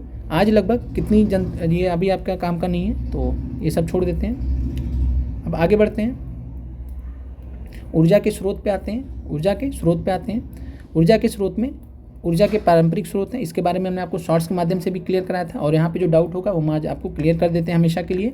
तो ऊर्जा के पारंपरिक स्रोत हैं। पारंपरिक स्रोत हम क्यों बोलते हैं? क्योंकि हम परंपरागत तरीके से हम इनको इस्तेमाल कर रहे थे, क्योंकि हमारे पास टेक्नोलॉजी नहीं थी। जब टेक्नोलॉजी नहीं थी तो ये हमारे सामने मिला जीवाश्म ईंधन, तो हमने इसका इस्तेमाल करना स्टार्ट कर दिया। जैसे कोयला है, अब कोयले का इस्तेमाल करने में कोई दिक्कत तो आती नहीं, कोई टेक्नोलॉजी की जरूरत है नहीं खास, तो इसलिए जो है ये सब ऊर्जा के पारंपरिक स्रोत में आते थे। जीवाश्म ईंधन में कोयला, पेट्रोलियम और प्राकृतिक गैस, तो ध्यान रखिएगा कोयला, पेट्रोलियम और प्राकृतिक गैस ऊर्जा के पारंपरिक स्रोत में है, इतना आपको क्लियर होना चाहिए। आगे बढ़ते हैं। और जो जीवाश्म ईंधन होते हैं, इनके जलने से कार्बन, नाइट्रोजन और सल्फर के ऑक्साइड मुक्त होते हैं, अम्लीय ऑक्साइड होते हैं, अम्लीय वर्षा के लिए जिम्मेदार होते हैं, ये सब पता ही है आपको। फिर आगे बढ़ते हैं। तापीय विद्युत संयंत्र, तो तापीय विद्युत संयंत्र, थर्मल पावर प्लांट्स, ये भी किससे जुड़े हैं? तो ये भी जो है इसी से जुड़े हैं। और इसमें क्या किया जाता है तापीय विद्युत संयंत्र में? तो तापीय विद्युत संयंत्र में जो है जीवाश्म ईंधन का दहन करके जल उबालकर भाप बनाई जाती है, टरबाइन को घुमाकर विद्युत उत्पन्न की जाती है। आगे बढ़ते हैं। जल विद्युत संयंत्र, तो यहाँ पे एक चीज़ यहाँ पे क्लियर कर लीजिए, दिया गया इसी टॉपिक में, लेकिन ये टेक्नोलॉजी की बात कर रहा है, ठीक है। तो टेक्नोलॉजी की बात कर रहा है, तो ऊर्जा का एक अन्य पारंपरिक स्रोत बहते जल की गतिज ऊर्जा है। तो यहाँ पे ये नहीं बोल रहा कि जल विद्युत ऊर्जा जो है इसका भाग है। तो आप यहाँ से ध्यान रखिएगा, अभी हम आपको क्लियर कर दे रहे हैं। आपको एक एनसीईआरटी में दिया भी गया है कि जो है इसका ही पार्ट है, पारंपरिक ऊर्जा का ही स्रोत है जल विद्युत ऊर्जा, लेकिन आपको एग्जाम पॉइंट ऑफ व्यू से ध्यान रखना है, तो जो माना जाएगा उस पर ध्यान रखना है।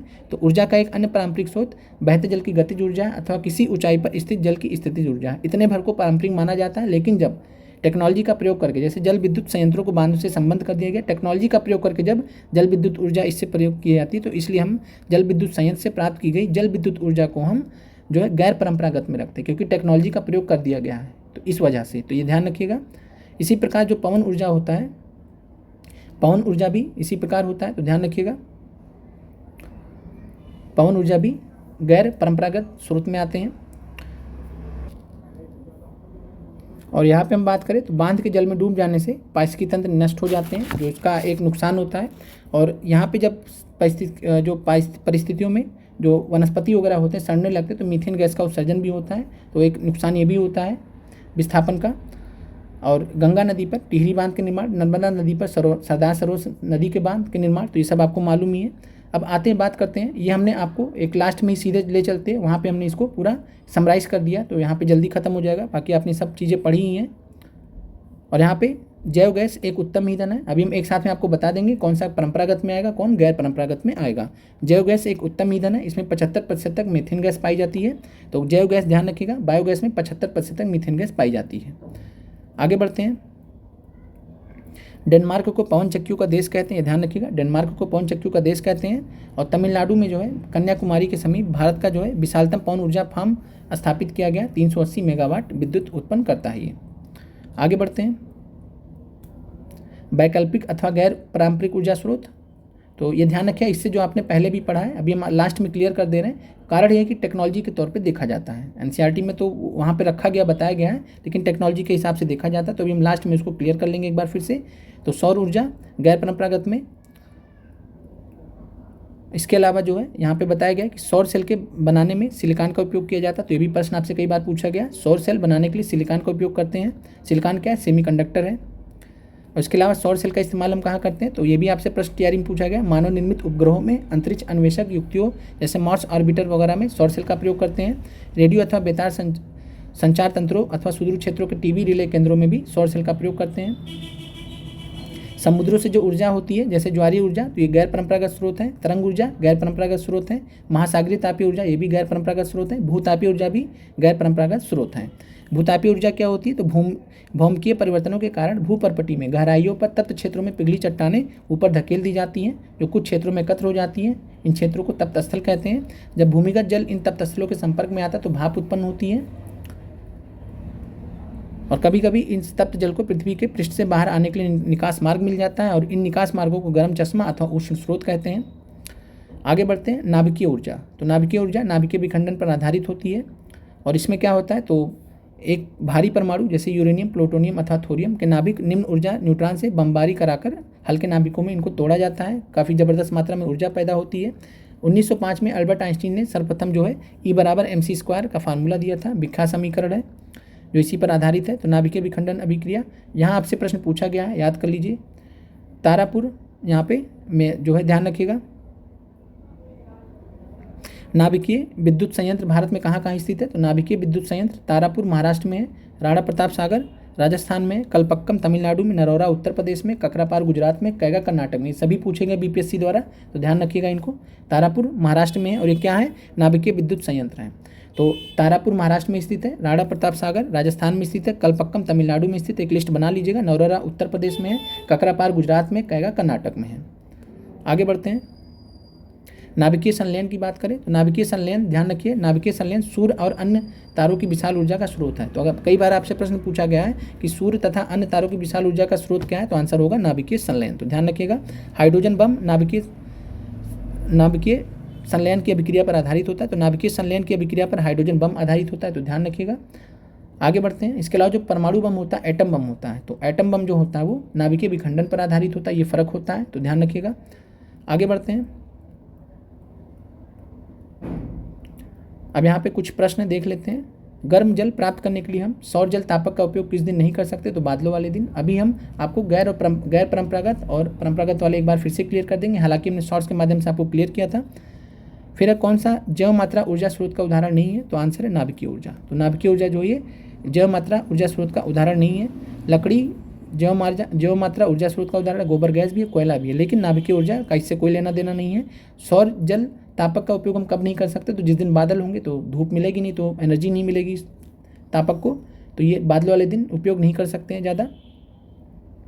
फिर है जितने ऊर्जा स्रोत हम उपयोग में लाते हैं उनमें से अधिकांश सौर ऊर्जा को निरूपित करते हैं। निम्नलिखित में से कौन सा ऊर्जा स्रोत अंततः सौर ऊर्जा से व्युत्पन्न नहीं होता है। यूपी पीसीएस में पूछा गया है, 2022 या 23 में पूछा गया है, 2022-23 प्रीलिम्स में पूछा गया है सवाल, और यहाँ पे आंसर है नाभिकीय ऊर्जा। तो ध्यान रखिएगा, नाभिकीय ऊर्जा जो है सौर ऊर्जा से रिलेटेड नहीं है। भूतापीय ऊर्जा सौर ऊर्जा से रिलेटेड है, पवन ऊर्जा भी रिलेटेड है, जैव मात्रा भी रिलेटेड है, लेकिन नाभिकीय ऊर्जा जो है सौर ऊर्जा से व्युत्पन्न नहीं मानी जाती है। तो ध्यान रखिएगा, डायरेक्टली रिलेटेड नहीं है, मतलब इनडायरेक्टली भी रिलेटेड नहीं है, बाकी अन्य सब इनडायरेक्टली भी रिलेटेड है, लेकिन नाभिकीय ऊर्जा जो है ये अंततः सौर ऊर्जा से व्युत्पन्न नहीं होती है किसी भी तरीके से। आगे बढ़ते हैं, यहाँ पे कुछ प्रश्न है, इन प्रश्नों को हमने आपको पहले भी कराया है। तो निम्नलिखित में से बायोगैस ईंधन का स्रोत नहीं है, तो बायोगैस ईंधन का स्रोत नाभिकीय ऊर्जा नहीं है। ग्लोबल वार्मिंग के लिए उत्तरदायी कौन सी गैस है, तो CO2 है। सूर्य तथा अन्य तारों की विशाल ऊर्जा के स्रोत कौन से हैं, तो नाभिकीय संलयन इनका ऊर्जा स्रोत है। नाभिकीय विखंडन से परमाणु बम बनाया जाता है, तो ध्यान रखिएगा, एटम बम या परमाणु बम जो हिरोशिमा और नागासाकी पे गिराया गया था, तो नाभिकीय विखंडन से बनता है। और जो न्यूक्लियर रिएक्टर्स होते हैं वो नाभिकीय विखंडन पे काम करते हैं, जहाँ पे ऊर्जा पैदा की जाती है। नाभिकीय संलयन सूर्य तथा अन्य तारों की विशाल ऊर्जा का स्रोत है। हाइड्रोजन बम नाभिकीय संलयन पर बनाया जाता है। ऊर्जा का सबसे अधिक प्रत्यक्ष अथवा विशाल स्रोत क्या है, तो ये है सूर्य है, सूर्य ही एकमात्र स्रोत है। पवनों का देश किसे कहा जाता है, तो आप बताइए। और यहाँ पे पवनों का देश डेनमार्क है। इसके अलावा पवन चक्कियों का देश अगर आपसे पूछे पवन चक्कियों का देश, तो पवन चक्कियों का देश नीदरलैंड है, तो ये फ़र्क है, तो ध्यान रखिएगा, पवनों का देश डेनमार्क को, पवन चक्कियों का देश नीदरलैंड्स को। आगे बढ़ते हैं, नवीकरणीय ऊर्जा का स्रोत कौन सा है, तो नवीकरणीय ऊर्जा का स्रोत नाभिकीय ऊर्जा गैर नवीकरणीय है। कोयले से प्राप्त ऊर्जा भी, प्राकृतिक गैस से भी प्राप्त ऊर्जा, ये सब जीवाश्म में आते हैं। तो नवीकरणीय ऊर्जा का स्रोत केवल सौर ऊर्जा है यहाँ पे। आगे है, जैव गैस एक उत्तम ईंधन है क्योंकि इसमें मीथेन पाई जाती है। तो कितनी मीथेन पाई जाती है जैव गैस में, 75%। अनवीकरणीय ऊर्जा का स्रोत क्या है यहाँ पे, तो अनवीकरणीय ऊर्जा का स्रोत जीवाश्म ईंधन है। सौर ऊर्जा को विद्युत ऊर्जा में कौन परिवर्तित करता है, तो सौर सेल। तो ध्यान रखिएगा, सौर सेल सौर ऊर्जा को विद्युत ऊर्जा में जो है परिवर्तित करती है। नरौरा नाभिकीय विद्युत संयंत्र कहाँ पे स्थित है, तो नरौरा नाभिकीय विद्युत संयंत्र ये उत्तर प्रदेश में स्थित है। जीवाश्म ईंधन ऊर्जा के कौन से प्रकार में आते हैं, तो अनवीकरणीय स्रोत में आते हैं। सरदार सरोवर बांध किस नदी पर बना है, नर्मदा नदी पर बना है। फिर टिहरी बांध, तो गंगा नदी हो जाएगा। भारत का पवन ऊर्जा द्वारा विद्युत उत्पादन करने वाले देशों में कौन सा स्थान है, तो ये आप इसको चेक करके बताइएगा, इस पर मत जाइएगा, यहाँ पे गलत भी हो सकता है। तो सौर सेल बनाने के लिए किसका उपयोग किया जाता है, तो सिलिकॉन का, महत्वपूर्ण है। फिर अब बांधों के द्वारा स्थापित टरबाइन ज्वारीय ऊर्जा को किस रूप में रूपांतरित करती है, तो विद्युत ऊर्जा, कुल मिला के जो है बिजली ही पैदा करना होता हमें। हाइड्रोजन बम अभिक्रिया किस पर आधारित है, तो हाइड्रोजन बम अभिक्रिया ये आधारित है नाभिकीय संलयन पर। इसके अलावा एटम बम किस पर आधारित है, तो एटम बम या परमाणु बम नाभिकीय विखंडन पर आधारित है। तारापुर नाभिकीय विद्युत संयंत्र कहाँ पर स्थित है, तो महाराष्ट्र में। फिर राणा प्रताप सागर, तो ये जो है राजस्थान में है, नाम से ही आपको पता लगेगा। कलपक्कम नाभिकीय विद्युत संयंत्र कहाँ पे, तो तमिलनाडु में, महत्वपूर्ण है ये। ककरापार नाभिकीय विद्युत संयंत्र ये गुजरात में है, महत्वपूर्ण है। कैगा नाभिकीय, तो कैगा कर्नाटक में है। ये सभी पूछे गए बीपीएससी में, तो ध्यान रखिएगा। अब आते हैं ऊर्जा के पारंपरिक स्रोत देख लेते हैं। तो ऊर्जा के पारंपरिक स्रोत जो परीक्षा दृष्टि से आपको याद करके जाना है, तो पारंपरिक स्रोत में जीवाश्म ईंधन आते हैं, कोयला, पेट्रोलियम और प्राकृतिक गैस। इसके अलावा तापीय विद्युत ऊर्जा ये जो जीवाश्म दहन पर आधारित होती है, तो ये भी इसके अंतर्गत आती है।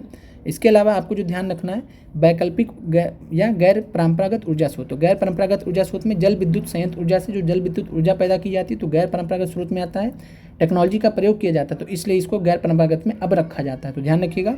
और एनसीईआरटी से कन्फ्यूज मत होइएगा। सौर ऊर्जा, पवन ऊर्जा भी इसी में रखा जाता है। समुद्र से जो प्राप्त ऊर्जा होती है, ज्वारीय ऊर्जा, तरंग ऊर्जा, महासागरीय तापीय ऊर्जा, ये भी गैर परंपरागत स्रोत में है।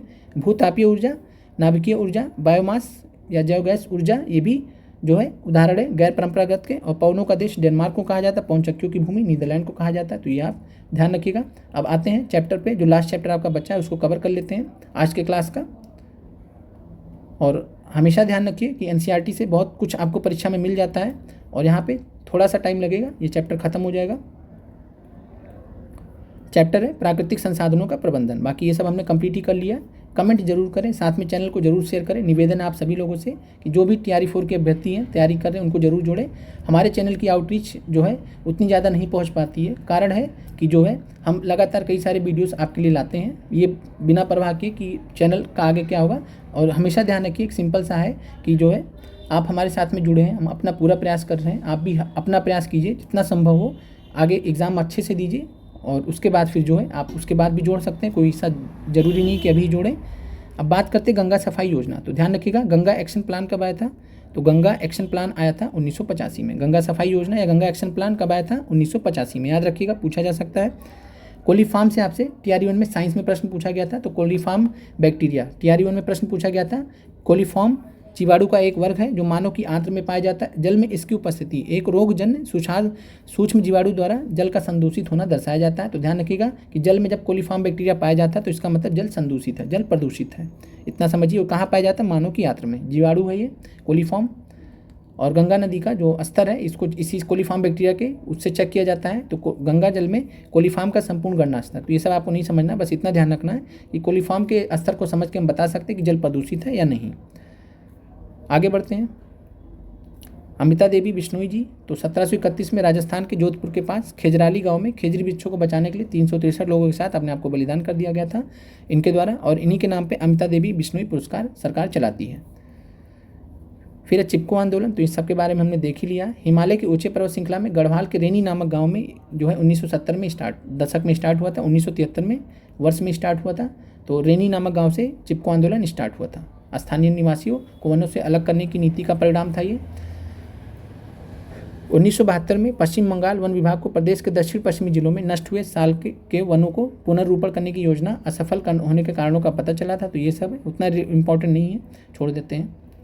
फिर आते हैं हिमाचल प्रदेश में कुल बोला जाता है। तो हिमाचल प्रदेश में नहर सिंचाई की स्थानीय प्रणाली व्यवस्था है, इन्हें कुल कहा जाता है। तो ध्यान रखिएगा, हिमाचल प्रदेश में सिंचाई प्रणाली की जो स्थानीय व्यवस्था है उसे हम कुल कहा जाता है। इसके अलावा और भारत के अन्य जगहों पे क्या क्या कहा जाता है, तो ये भी ध्यान रखिए। राजस्थान में खादिन कहा जाता है, पूछा गया है प्रश्न, BPSC TRE में पूछा गया। तो राजस्थान में खादिन कहा जाता है।